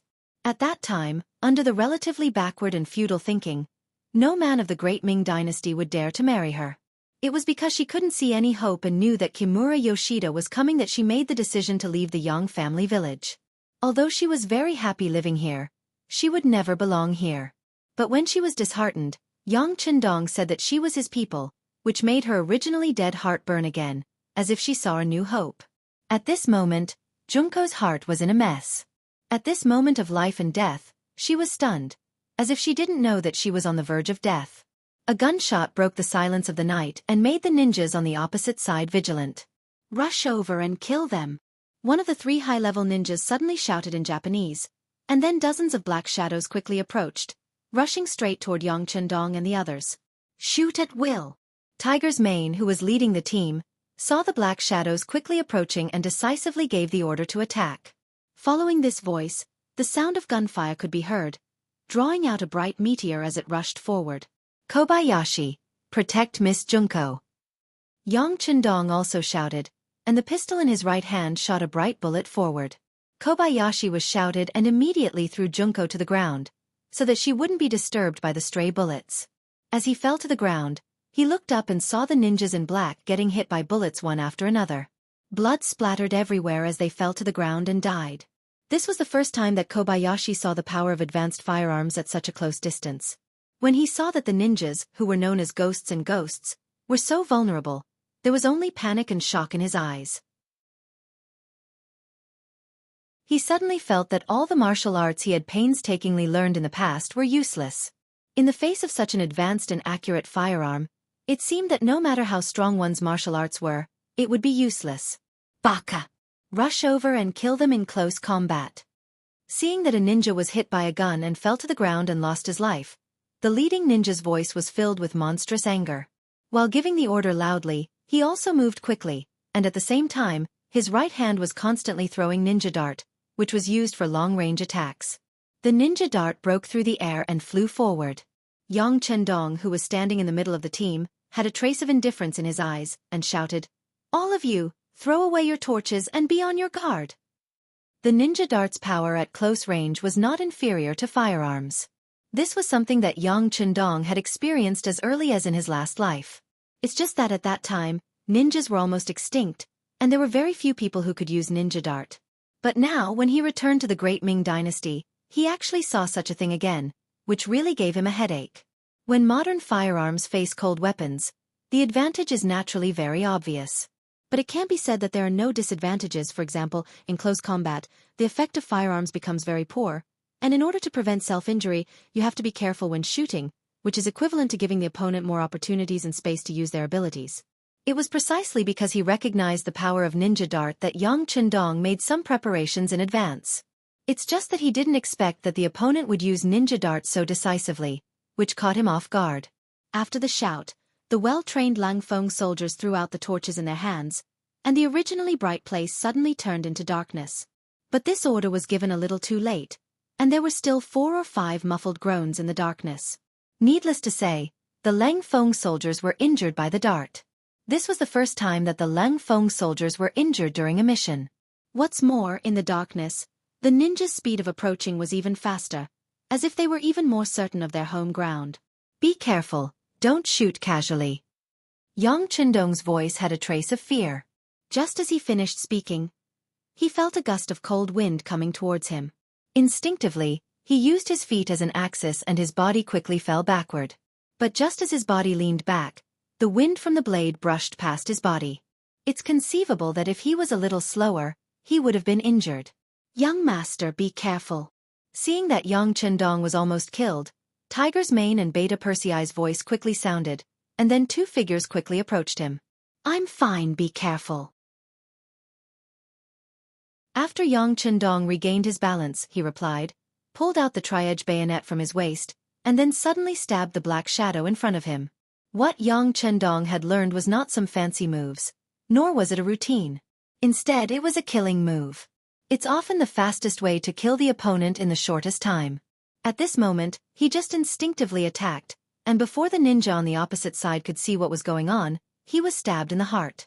The moment the tri-edge bayonet was pulled out, blood suddenly gushed out, and the ninja fell to the ground with a plop. "Baka, let's attack together, don't leave a single one alive."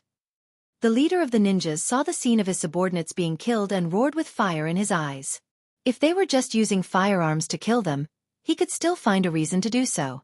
But the fact that the ninjas were so weak in close combat made him unable to bear it, and in a fit of anger, he ordered all the ninjas to attack. Under this order, dozens of shadows rushed forward in the darkness. It can be seen that at this moment, The ninjas didn't hold anything back, and all of them attacked.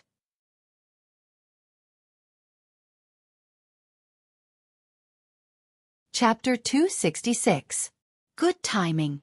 Seeing that the number of enemies had increased, Yang Chendong wasn't anxious. Instead, he was happy. He seemed to have been waiting for this moment. Tiger's mane, use the flash bomb. As soon as the words fell, a dazzling pure white light flew into the air, and then the entire area was illuminated as if it was daytime. The sudden appearance of this light in the dark caught everyone off guard. The ninjas who were rushing over didn't even have time to react to what happened. They only saw the light in front of them, and in an instant, they had a feeling of blindness. It was at this time, Qiu V's first guard team emerged from the layers of protection of Lung Feng. When they appeared, each of them held a 9mm assault rifle. The Type 95-5. 8mm light machine gun is the light machine gun of the Type 95 squad gun family. It and the Type 95 automatic rifle form the squad gun family, and now it is gradually being equipped to the army. The automatic parts of the gun family are all universal, and a large proportion of the parts are universal between rifles and light machine guns. The gun uses a holdless structure. The automatic mode is pneumatic type, and the head rotates and locks. It can fire single and continuous shots. The ammunition is supplied with 30 rounds of plastic magazine and 75 rounds of rapid reloading drum. The mechanical aiming device is a keyhole type. It is equipped with a muzzle device to reduce noise and flame. Caliber, 5. 8mm. Muzzle speed, 970 meters per second. Gun weight, 3. 95 kilograms. Gun length, 840 millimeters. Bullet capacity, 75. Effective range, 600 m. The gun weighs 3. 95 kilograms, excluding the drum. The gun is 0. 84 m long, the effective range is 600 m, and the gun is supplied with 75 rounds of ammunition. This is the killing weapon that Yang Chendong prepared after entering Daikara. As everyone knows, ninjas have always been very fast. They are so fast that when they run, they can burst out the limit of the human body, and they can even create afterimages. Facing this kind of speed, it is very difficult to catch them just by relying on the Type 95 single shot. The flash bomb's element of surprise can indeed provide a suitable opportunity for Lung Feng to make his move. But if he doesn't grasp it well, this kind of opportunity will be wasted. The enemy will be prepared, and it will be even more difficult to achieve the element of surprise. Yang Chendong was thinking about how to seize the opportunity when there was one. Therefore, Class 95's machine gun was brought out. It had 75 bullets and a firing speed of nearly 1,000 meters per second. Very few people could survive such a firearm. Therefore, the on-duty machine gun was taken out, and along with the sound of gunfire, a series of continuous gunshots rang out. The oncoming ninjas in black clothes were like wheat fields blown by a strong wind, like chives cut by a sharp knife, crazily falling to the ground. The instant they fell to the ground, blood burst out from their bodies. In the end, each and every one of them fell to the ground with an unwilling expression. Genin and Chunin were caught off guard. None of them were spared. They became live targets and were shot to death. On the other hand, the 3 Jonins reacted very quickly, and because they were hiding behind the other ninjas, when facing the machine gun fire, only one of them was hit and fell to the ground and died. The other 2 were lucky enough to survive, and at the same time, they rushed to Yang Chendong's location. This time, they came to receive 2 missions. The first was to snatch the princess, Kohara Junko. The second was to kill Yang Chendong, the Duke of Loyalty. Being surrounded by so many people, it was impossible to snatch the princess away. They could only try their best to complete the second mission, which was to kill Yang Chendong. Even if they died, it would be worth it. Kid, you're courting death. Seeing that the ninjas were still unwilling to give up and wanted to threaten the young master, Tiger's Mane and Beta Persei shouted respectively and faced the 2 ninjas. With them here, they would never allow anyone to harm the young master. Hu Mang took a few large steps forward and blocked a superior ninja. He pulled out the Ben Edge army thorn from his body and faced the ninja blade that also seemed to be sharp. The moment the 2 of them met, the sound of metal clashing could be heard. The other members of the Cold Front could only see dazzling lights and shadows. On the other side, Beta Persei also blocked another Jonin with his strong and tall body. It's just that he was not used to using weapons. When facing the sharp ninja's sword, He could only take step by step back and look for the opponent's flaws to counterattack. After retreating 5 steps, Xianxia stretched out his long arm, wanting to take advantage of his long body to snatch the ninja sword from his opponent. But at this time, the situation suddenly changed. The Jonin who was in front of him suddenly disappeared without a trace. Ninjas were very fast, and this was the first time Xianxia came into contact with them, so when he found that his opponent was gone, he had a bad feeling in his heart, and the first thing he did was to look at his young master's position. And the worrying scene was playing out. The Jonin who had just disappeared had already come in front of Yang Chendong and handed the ninja's sword forward. The blade with a cold intent went straight to Yang Chendong's chest. It was so fast that many people only saw the shadow of the blade. Looking at this scene, Junko was so scared that she almost fainted and shouted, "No!" After that, her whole body staggered backward. Fortunately, Kobayashi had been paying attention to her and reached out to support her in time. She didn't fall to the ground and suffer any injuries. As for Yang Chendong, the sudden appearance of the blade went straight to his chest. His eyes suddenly narrowed, and then at the same time, his body in an incredible way suddenly moved to the side, letting the tip of the ninja's sword brush past his clothes. If this scene was recorded, it would be surprising to find that the tip of the sword was only a millimeter away from Yang Chendong's clothes. After his body suddenly moved to the side and avoided the attack of the sword, Yang Chendong didn't even look at it and kicked it vigorously. This kick almost burst out with 80% of Yang Chendong's strength. This blow accurately kicked the blade of the ninja's sword. The powerful force made the ninja's arm numb, and then the ninja's sword was kicked into the air. Without a weapon in his hand, the ninja's momentum couldn't help but weaken.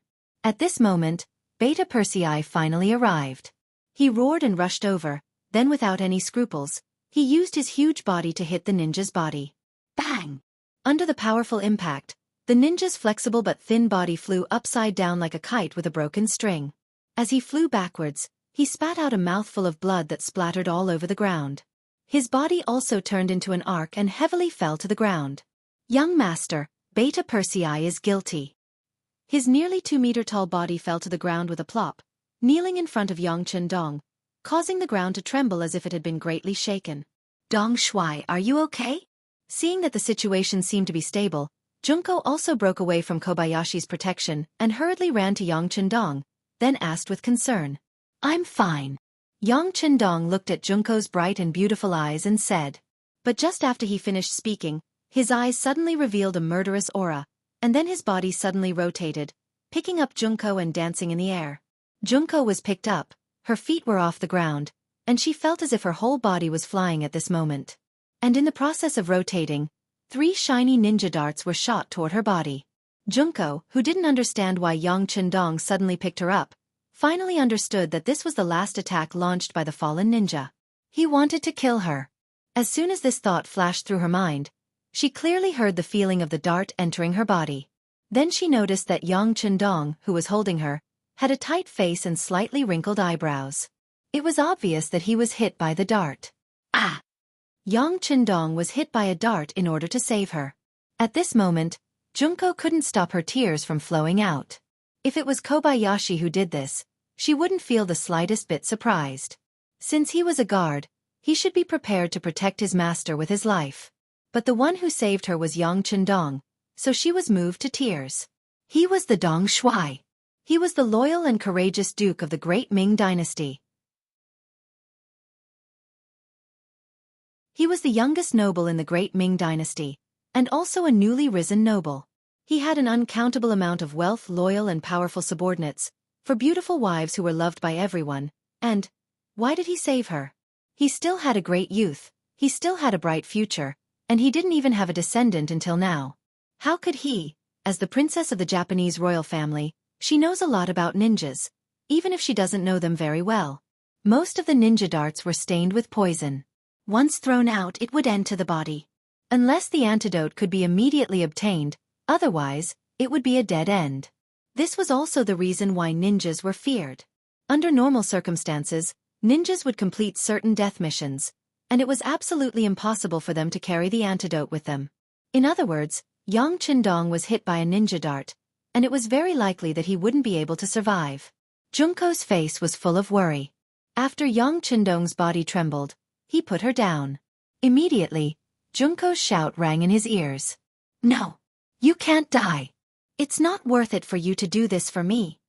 Junko, who was crying like a pear blossom, tightly hugged Yang Qindong's waist. She looked really pitiful. It's a life. Why isn't it worth it? Yang Qindong looked at Junko's crying face and reached out his right hand to gently wipe her tears. It's just not worth it. I'm just a woman, and you have a great future. It's not worth sacrificing you to save you. Junko continued to cry.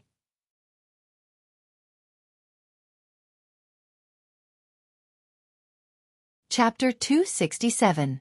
No. You are not a woman. You are a very beautiful woman. A woman who can make people's hearts beat. Yang Qindong looked at Junko's big eyes and said softly. You like me? Junko suddenly understood something, and looked at Yang Qindong with a hint of gentleness. Yes, do you like me?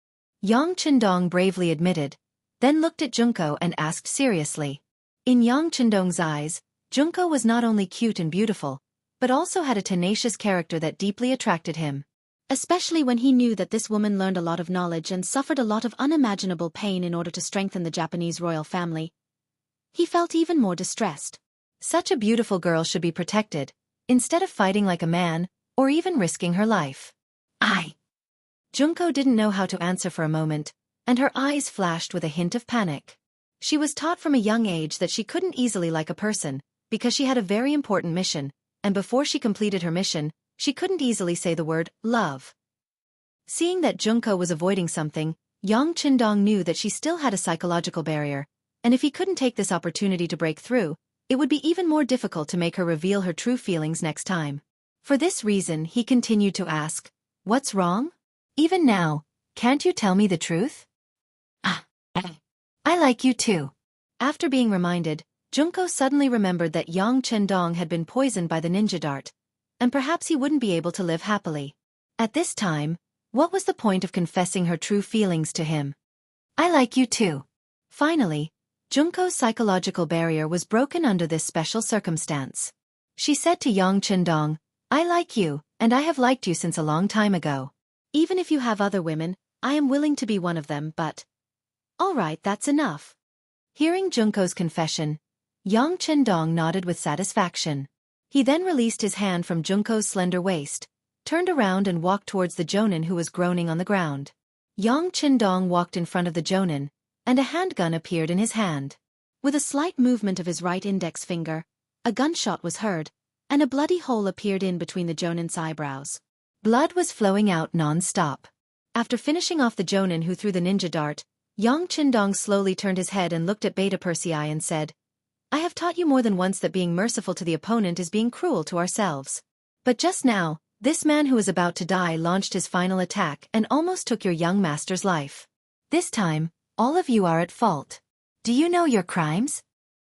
His voice was loud and clear, especially in this silent night. It spread far and wide, and it clearly drilled into the ears of every Lang Feng. "We are guilty." The sound of people kneeling on the ground was heard. Whether it was Beta Persei, Tiger's Mane who just killed a jonin, Chio V and the others from the first guard, or the Lang Feng who came out to carry out the mission, they all knelt on the ground in an orderly manner. Everyone's eyes flashed with shame and regret. Yang Qindong didn't seem to be satisfied with everyone kneeling down and admitting their mistakes, nor did he intend to forgive them. Instead, he continued to say, "Today's matter will be written in the history of Lang Feng, and it will make all future generations vigilant. It's an honor that every one of your names will be recorded in the history of Lang Feng. This may be a disgrace, but since you are following this young master, you have to do your best. If you don't have the ability to do so, or if you don't have enough self-awareness, then you can apply to leave. This young master won't force you. Now, go and kill all those assassins. Remember, it's not a disgrace to kill a dead person or someone who is about to die. On the contrary, it's a way to take responsibility for yourself and respect your opponent. Do you understand?" "Understood." Dozens of people answered in unison. Although the effect of the flare had already worn off, the place returned to darkness. But everyone still lowered their heads in shame. Today, their names will be remembered by future generations, and they will be written in the list of shame. This kind of action was equivalent to taking half of their lives. Some people even had the idea of not wanting to live anymore, and wanted to die to show their loyalty. But in the end, they didn't do so, because everyone knew that running away was the behavior of the weak. The real strong weren't afraid of failure. They should face it head-on, then correct, and become stronger. After being reprimanded, Tiger's Mane and others quickly took action, and all the ninjas who had been dead for a while on the ground were stabbed. All the corpses were almost poked at this moment, and the smell of blood filled the air for a while, but no one showed mercy or even sympathy. Everything was as the young master had said. Being merciful to the enemy was being cruel to oneself. Looking at everyone's actions, Yang Qindong's eyes flashed with a gratified look. These people have been with him for a long time, and it was inevitable that they would become arrogant and willful. It was necessary to teach them a lesson at the right time. Not to mention, today's matter was really dangerous. If he hadn't been prepared in advance and wore a bulletproof vest, Yang Qindong's life would have been taken by the poisonous dart just now. Leng Feng's performance made Yang Qindong satisfied and relieved him. But Junko, who had just confessed, was still looking at Yang Qindong with an incredulous look. Perhaps she thought that this Dong Shuai would die after being hit by the poison dart. That was why she was very surprised to see him talking so confidently as if nothing had happened. What's wrong? Do you want something to happen to me? Yang Qindong had already arrived in front of Junko, and when he saw her expression of disbelief, he asked with a magnetic and caring voice. You? How can you be fine? Didn't you just get hit by the poisonous dart? Junko asked instinctively, blinking her big eyes, looking forward to Yang Qindong's explanation. Yang Qindong never liked to explain. Because only when he did something wrong he would explain, and only when he faced stupid people would he explain. First, he didn't do anything wrong, and second, Junko was very smart, so such an explanation was even more unnecessary. Idiot! How can a small poisonous dart hurt this young master? You should have heard of my legend. I am the god of war, invincible. But you, why did you suddenly leave Yang village without even saying goodbye? Do you know, if I didn't find out that you were gone and brought people here in time, I'm afraid you would be dead now. While talking, Yang Qindong slowly approached. When the distance between them was less than an arm's length, he squatted down slightly, stretched out his hands, and abruptly lifted Junko up into the air. Her body suddenly left the ground. This change surprised Junko, who was still in the state of thinking. From childhood to adulthood, the only one who dared to do this to her was her father. Now being carried by Yang Qindong, who was only a few years older than her and was also young, it would be strange if she didn't shout in surprise. Just as she shouted, before she could do anything to struggle, Yang Qindong's caring voice sounded in her ears. It's so cold, but you're still wearing so little, aren't you afraid of getting sick? All right, my embrace is still warm. Now, you just have to stay in there obediently. As soon as he finished speaking, Yang Qindong took large strides and turned around, heading in the direction of the Yang family manor. On both sides of him were Captain Chiu Vi and the members of the First Guard Squad. Such a scene, such an atmosphere, made Junko, who originally wanted to struggle, forget everything. Because Yang Qindong's arms were so warm that she couldn't bear to leave. More importantly, she found that she actually liked this feeling, this temperature, this breath. Junko didn't make any struggle, letting Yang Qindong carry her to Yang village. Kobayashi, who was behind her, didn't have such good treatment. Beta Persei strode in front of him with a fierce face. Do you want to walk on your own, or do you want me to carry you? I'll walk on my own. Kobayashi felt the strong anger coming from Beta Persei's body. He had already experienced this person's power, so he was really afraid. He was really afraid that if he answered a little slower, the other party would heavily injure him and then carry him back to Yang village. In that case, even if he was lucky enough to not die, he would probably lose a layer of skin. Tiger's Mane and the Leng Feng stayed behind to clean up the battlefield. This was also something that the elite Leng Feng were very good at. Soon, a big pit appeared, and the bodies of the 43 ninjas were buried in the ground. When the soil was finally covered, after a night of cold wind, it would be difficult to find this place. After only half an hour, the originally lively place became quiet again. When the wind blew, the place returned to the silence of the night. The Japanese diplomatic mission in the capital. The sky was almost bright, but there was still no news. Kimura Yoshida was furious. He raised his hand and slapped Captain Qishong's face. He roared angrily, What the hell is going on? Why did you send so many people, but none of them came back? Give me an explanation. Yes. Shang lowered his head and answered, but his face showed that he was very wronged. This was Kimura's plan, and he was the one who sent the ninjas. Now he was asked to explain. What could he say? What could he explain? Investigate. Send someone to investigate. I want to know where these people went. I want to know if Yang village still exists. Kimura Yoshida's angry voice continued to sound. Shang left the room as if he had been granted amnesty, and then a large number of people were sent out. As soon as the gate opened, they would go out of the city to investigate and inquire about the news. For the matter of 43 ninjas disappearing without any reason, even Ikigami was very curious.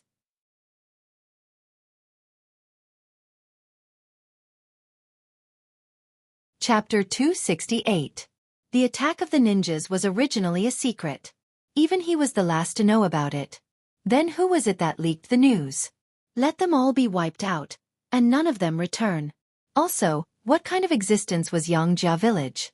Why did they always suffer heavy losses every time they dealt with this loyal prince? What was even worse was that the appearance of the ninjas couldn't be told to the outside world. In other words, whether these ninjas were all killed or not, he couldn't reason with the great Ming dynasty as an envoy of Japan. After arranging for Shang to investigate the disappearance of the ninjas, Kimura Yoshida went straight to the Ministry of Rites in a palanquin. Today, the great Ming dynasty was still in its prosperous period. As for Japan, it was still a huge monster. But this didn't mean that they didn't dare to speak to the strong. On the other hand, General Ashikaga Yoshimasa, who stood behind Kimura Yoshida, belonged to the hardline faction. Perhaps it was because they grew up in Japan, they were used to being short-sighted. They were used to thinking that everything revolved around them. With this thought in mind, Kimura Yoshida was instructed before this trip. He must return to Princess Junko. For this purpose, he could even threaten the great Ming dynasty. Under the policy of banning the sea, not long after the great Ming dynasty was defeated by the Walla, the great Ming dynasty was divided into two. He was confident that the great Ming dynasty wouldn't be willing to offend them and treat them as enemies. In the Ministry of Rites, the chief official on duty today was Left Assistant Minister He Yuan. He became a scholar when he was young, and then he finally stepped on the path of Jianghu. He became one of the representatives of scholars and one of the supporters of Confucianism. He was still very principled. When He Yuan saw the arrogant Kimura Yoshida in the reception room and learned that this person actually asked the great Ming dynasty to unconditionally release the previous envoy Aoki Yuki and return the Japanese merchants who were imprisoned in Xianxia village to them, He Yuan's face became very ugly. Emissary Mu, Emissary Greenwood committed a crime in the capital of my great Ming, almost injuring an important official of my great Ming. The implications of this matter are too great for me to say anything about, so it's best not to speak of it. As for your second request, I don't know what's going on with that Japanese businessman you mentioned. However, as far as I know, there aren't any merchants imprisoned in Yang Manor. I'm very suspicious of the reliability and veracity of your source of information. Faced with the aggressive Kimura Yoshida, He Yuan retorted. Putting aside the fact that Yang Qindong's writing style was excellent, He Yuan admired it. With Dong Shuai's reputation alone, why would he need to confine anyone? Not to mention that he was a merchant from another race. If it had been someone else, it would have been possible. After all, businessmen were rich, and they could always get some benefits by capturing them. But does Dong Shuai lack money? Baka, are you doubting my words? Do you not believe me? Being blocked by He Yuan's words, Kimura Yoshida was naturally very angry, and his tone naturally carried the fire of anger. This isn't a matter of whether I believe you or not. This official is only speaking based on the facts. Since you don't have any evidence, forgive this official for being unable to believe your words. Also, please pay attention to your wording. As far as I know, the word baka doesn't mean anything good, right? He Yuan didn't understand Japanese, but looking at Kimura Yoshida's expression, he guessed that it shouldn't be something good, so he reminded him. Here, it has to be said that the ancient people of China were broad-minded. They always regarded themselves as a great country, and in accordance with the principle of broad-mindedness, they rarely did anything aggressive. When they were strong, their opponents would often submit to them and pay tribute, and the dirty things they had done before would be forgotten. And once China entered a period of weakness, Those small countries that once seemed obedient would jump out one by one, wanting to get a share of the benefits. Under the cycle, the country's territory was getting smaller and smaller, and the feeling it gave people was getting more and more kind. Because Kimura Yoshida understood this, he wasn't afraid of the Great Ming. First, he would scare them to achieve his goal. If the tough method didn't work, he would bow his head and admit his mistake, and there would be no danger. How could a country that forbade the sea pose a threat to Japan, which was surrounded by the sea? With this in mind, Kimura Yoshida naturally didn't take He Wenyuan's reminder seriously. On the contrary, his eyes narrowed, and a cold light flashed in them. Assistant Minister this ambassador received the order of our Emperor and General Ashikaga Yoshimasa to bring the Japanese businesswoman back to Japan. In order to achieve this goal, we have prepared everything. Do you know everything? If you refuse to hand her over, it will be a contempt to our country, and this is something that our Emperor and General can't allow. If you must do this, then we don't mind gathering thousands of warships. When the time comes, if the army really presses on the border, I don't know if the newly ascended emperor can withstand it. The more Kimura Yoshida spoke, the more ruthless and murderous Kimura Yoshida's voice became. When He Wenyuan heard these words, he trembled all over. Scholars rely on their knowledge and mouth, and they are not proficient in things like war. Otherwise, the ancient people wouldn't have left behind a famous saying, when a scholar meets a soldier, it's impossible to reason with him. Kimura Yoshida suddenly said that they might declare war on the Great Ming because of this matter, which made He Wenyuan realize the importance of this matter. At this moment, this matter was not something he could handle. After a moment of hesitation, he replied, "All right, I understand your request. I will report this matter to our emperor. At the very least, I'll have to ask the envoy to wait for 2 days to see what the outcome will be." Seeing that the threat seemed to be effective, Kimura Yoshida nodded happily. "All right, this envoy will wait for news from your country, but please hurry. After all, this envoy has a good temper, but it doesn't mean that our emperor and general have the same temper." The meeting was over. Kimura Yoshida left the Ministry of Rights Yamen with a smug look on his face. Soon, He Wenyuan Sedan also left the Yamen and went straight to Minister Hu Zhao's residence. He Wenyuan's sudden visit made Hu Xiao, who was resting at home, change into an official's robe and receive the guest in the main hall. Needless to say, Hu Xiao could feel that something big must have happened for the left assistant minister to come in such a hurry. Sure enough, when He Wenyuan explained his meeting with Kimura Yoshida in detail, Hu Zhao's eyes wrinkled. According to the ancestral teachings of the Great Ming, that is, the great Emperor Yongle Zhu Di, the great emperor of the Ming dynasty, personally led his troops on a 10,000-li expedition to sweep away the Desert Empress for the second time and return to the imperial court in Beijing. Our dynasty's national power is supreme, it surpasses the ancient times. It controls the north, invades the west, the south, the west, and the barbarians of the west. These words were, no marriage, no reparations, no ceding of land, and no tribute. There was also the meaning of the emperor guarding the country and the emperor dying for the country. It was just that the Great Ming was now divided into two and had just fought a great battle with the Walla. It could be said that the Great Ming had suffered heavy losses, and the elites were all dead. Although the military recruitment had now begun, it would take time to recover to its peak. At this moment, if Japan attacked the border at sea, it would undoubtedly be a headache for the Daizong emperor. "We can't fight." Hu Xiao hesitated for a moment before giving an answer that was close to the bottom line. This answer was not different from He Wenyuan's. He also did not want to have any friction with Japan. If he backed down, he would have to agree to the other party's demands and conditions. Since this matter involved the Duke of Loyalty and Courage, he was powerless to do anything about it. Therefore, he explained, "Minister, no matter what, since this matter has happened, we should first report it to the Emperor and inform the Duke of Loyalty and Courage." In the end, this was He Wenyuan's real intention. Using the opportunity of reporting to the Emperor, he expressed a certain amount of goodwill to Yang Chendong. Naturally, this favor would not be small. That's right. Hu Xiao had been an official for many years, so how could he not understand? He immediately understood and nodded with a smile. "I will go to the palace to meet the Emperor and send someone to inform the Duke of Loyalty." "Minister please go back first. The Ministry of Rights still needs someone to be on duty." "Yes, Minister." Since he had sent out his goodwill, He Yuan naturally should also leave. After the two of them greeted each other, they went their separate ways. Imperial Palace Main Hall.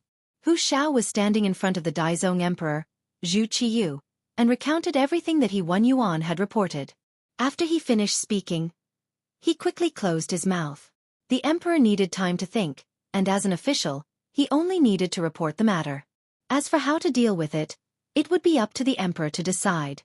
How dare you? After listening to Hu Zhao's explanation, Zhu Qiyu immediately slammed the dragon table angrily, his chest heaving up and down violently. It was obvious that he was extremely angry at this moment. No matter what, the blood of the Zhu family still flowed in his body, so he still had some courage. When the Great Ming Dynasty was at its peak, Japan, modern-day Japan, was one of the Great Ming Dynasty's vassal states, and also one of the non-conquering states. When were they not obedient children in front of the Great Ming Dynasty? Only a few years had passed, so how could they have the courage to clamor? At this moment, Zhu Qiyu really wanted to lift the ban on the sea in anger. He believed that with the Great Ming Dynasty's national strength, they would be able to become one of the overlords of the sea again in a few years. At that time, Japan would always be under the attack of the Great Ming Dynasty. However, this thought was just a moment of anger, and he quickly calmed his anger. It was not because of anything else, but because the new army had just been established, the firearms battalion had been rebuilt, and new firearms were also being developed. All of these required a lot of manpower and material resources. As a result, he did not have the ability to do other things.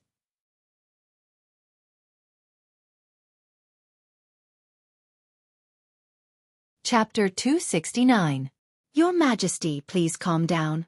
In my humble opinion, since this matter involves the Duke of Loyalty and Courage, let him handle it. Chief Steward Jin Ing, who was standing to the side, saw Zhu Qiyu's weakness under his anger. He quickly gave Zhu Qiyu a way out of the situation. When Hu Shao heard that the matter was to be handled by Yang Chendong, he immediately understood what Jin Ing meant. He wanted to speak up to stop him, but Zhu Qiyu had already spoken. That's right. Since this matter involves the Duke of Loyalty and Courage, let him handle it first. Zhu Qiyu knew that this was a way out of the situation. He immediately took advantage of the situation and pushed the troublesome matter out of the way. Let Yang Chendong handle it. If he was weak, then his title as the God of War would become a joke. When it spread throughout the world, it would be a serious blow to his reputation. As the emperor, he could be happy and take the initiative. On the other hand, if he wanted to be tough, then the matter would be left to him. When the time came, as the emperor, he only needed to say that the national treasury was empty. At that time, Yang Chendong would be the one who was in a difficult position, not him. Zhu Qiyu was very adept at using the tactic of retreating in order to advance. While Jin Ing praised the emperor's wisdom, he sneered in his heart. He wanted to see how Yang Chendong would solve this problem this time. When he had defeated Walla, he had relied on advanced firearms. But Japan was far away at sea. Without a large warship, what could he do? How could he create a storm with one turn of the hand? Jin Ing was even prepared to immediately spread Kimura Yoshida's words and announce to the public that the emperor had given the authority to deal with this matter to Zhong Dangong. He wanted to use this opportunity to make things difficult for this Zhong Dangong who didn't put him in his eyes. If Yang Chendong did not handle it well and lost the support of the people, he would have countless ways and excuses to punish him. In this way, all of Yang Chendong's assets would be flooded into the national treasury.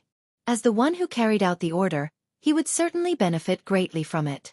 Under Jin Ying's suggestion and Zhu Qiyu's tacit approval, Kimura Yoshida's incident quickly began to spread.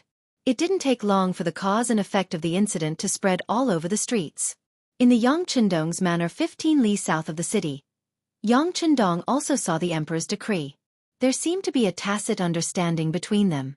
Yang Chendong was not willing to see Zhu Qiyu, and Zhu Qiyu did not seem to want to see Yang Chendong either. If there was anything, the eunuchs would come and pass on the edict. Are you trying to make things difficult for me by leaving this matter to me? Looking at the golden imperial edict on the desk, Yang Chendong smiled faintly. In the study, Junko had already dressed up and was standing beside Yang Chendong. When she came back last night, she caught a cold. Later, she fell asleep in Yang Chendong's warm embrace. When she opened her eyes again, she found that she was still in Yang Chendong's arms. With a red face, Junko struggled to get up, and then thanked Yang Chendong. Seeing that you caught a cold and hid in my arms, I didn't call you. Come, here is a bowl of ginger soup. It's still hot. Drink it to get rid of the cold.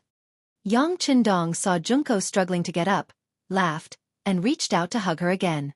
Then a bowl of hot ginger soup was delivered to Junko's mouth. From childhood to adulthood, although it could be said that Junko was used to having her clothes stretched out and food served, she was still not used to being served like this by a big man. But considering that this was Dong Shuai's kindness, she couldn't refuse. So, she reached out and drank the whole bowl of ginger soup. After doing this, Junko remembered that she had just woken up, so her makeup must be messy. So, she quickly went out to clean up.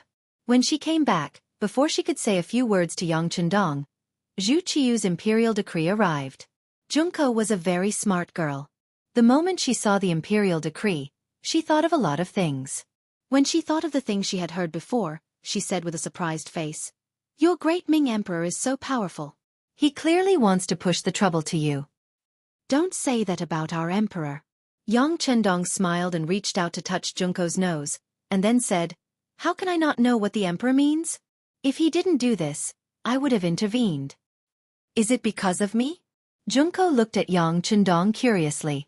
Taking the initiative to attract trouble, she really couldn't think of why the smart Dong Shuai would make such a choice. If there must be a reason, then it was probably because of her. After all, Kimura Yoshida wanted her, didn't he? Yes and no.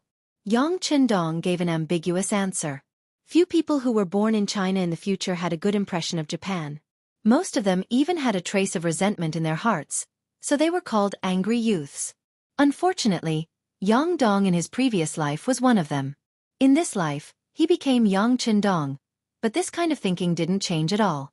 Yang Chendong had both love and hate for this island country. What he hated was what they had done to China, and what he loved was their positive spirit. Perhaps because of the geographical location, they clearly knew that it was not easy to live. If they wanted to live a better life, they could only obtain resources through external expansion. The environment limited their thinking, so they had to do something to the nearby China. This was something that even Yang Chendong couldn't change. And if he didn't want to see the scene of killing each other, perhaps there was a good way, that was, assimilation, or a more vulgar way, annexation. As long as he annexed Japan and took it as his own, then his own people wouldn't fight with each other. In order to achieve this goal, Kimura Yoshida had to pass this hurdle, and if he used it well, he could have a legitimate reason and excuse to take the initiative to attack. This was the fundamental idea of Yang Chendong to intervene in this matter.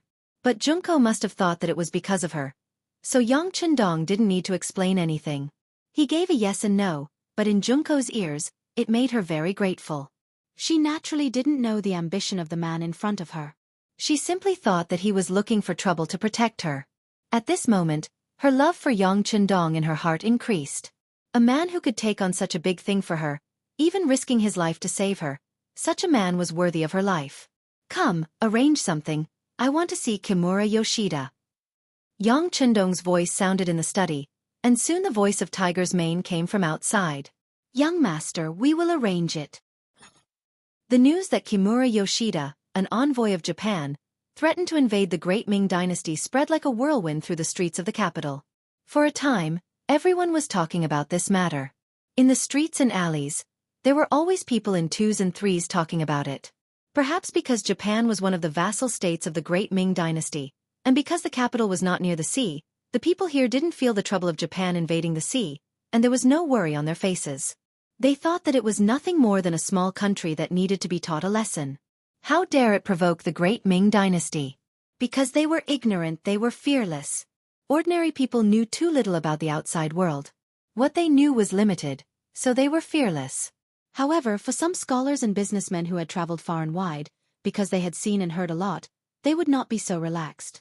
The Soaring Heaven restaurant had once been a rather famous restaurant in the capital. A group of noble scions had gathered here, and their sources of information were much wider than those of the common folk. It was precisely because of this that the discussion on this issue was particularly intense. In the hall, a tall and fat young man was expressing his opinion at this moment. Around him, there were about a dozen young masters or young master in brocade robes. Just from their clothes, One could tell that these people were either rich or noble. Speaking of me, Japan has always been paying tribute to the Ming dynasty and is one of the tributary states to the Great Ming dynasty. How dare they threaten the Great Ming dynasty? In the end, it's because someone stepped on their tail. As the saying goes, even a rabbit bites when cornered, let alone a sea country. This person's voice was clear and precise, and after he finished speaking, the crowd began to cheer. Brother Bai's words are extremely correct. Then based on your words, as long as we don't push them too hard, Japan won't negotiate with us with such an attitude? There was no lack of flatterers in the crowd. On the surface, they were asking for advice, but in reality, they were praising. Haha, it can't be said to be completely correct. It's just the words of one side. Reality should be as such. As long as we can satisfy their demands and conditions, I presume that the situation can take a turn for the better at any time, the man called Brother Bai chuckled. His face flushed red with pride and excitement. Very good. You said it yourself that it's just the words of one side, and in reality, it really isn't entirely correct. A voice suddenly rang out, resounding through the main hall of the immortal abode. This voice caused the smug Brother Bai's expression to turn extremely unsightly. Looking at the source of the voice, one could see a handsome young master in a white robe. When he saw who had spoken, Brother Bai's expression became even more gloomy. Wuxia, what do you mean by this? The person who had spoken was a student of the Yang Clan Academy, Wuxia. He was also the grandson of the current Minister of Appointments, Wang Ji. Studying in the Yang Clan Academy wasn't all about studying hard every day. There were days off. In Yang Chendong's words, this was called striking a balance between work and rest. At the same time, he also encouraged his students to delve deeper into life, into the midst of the common people, to experience the various facets of life and understand the needs of the common people. You're tuning in to the Wisdom Diary YouTube channel. Don't forget to subscribe and join us on this journey to catch the most captivating stories.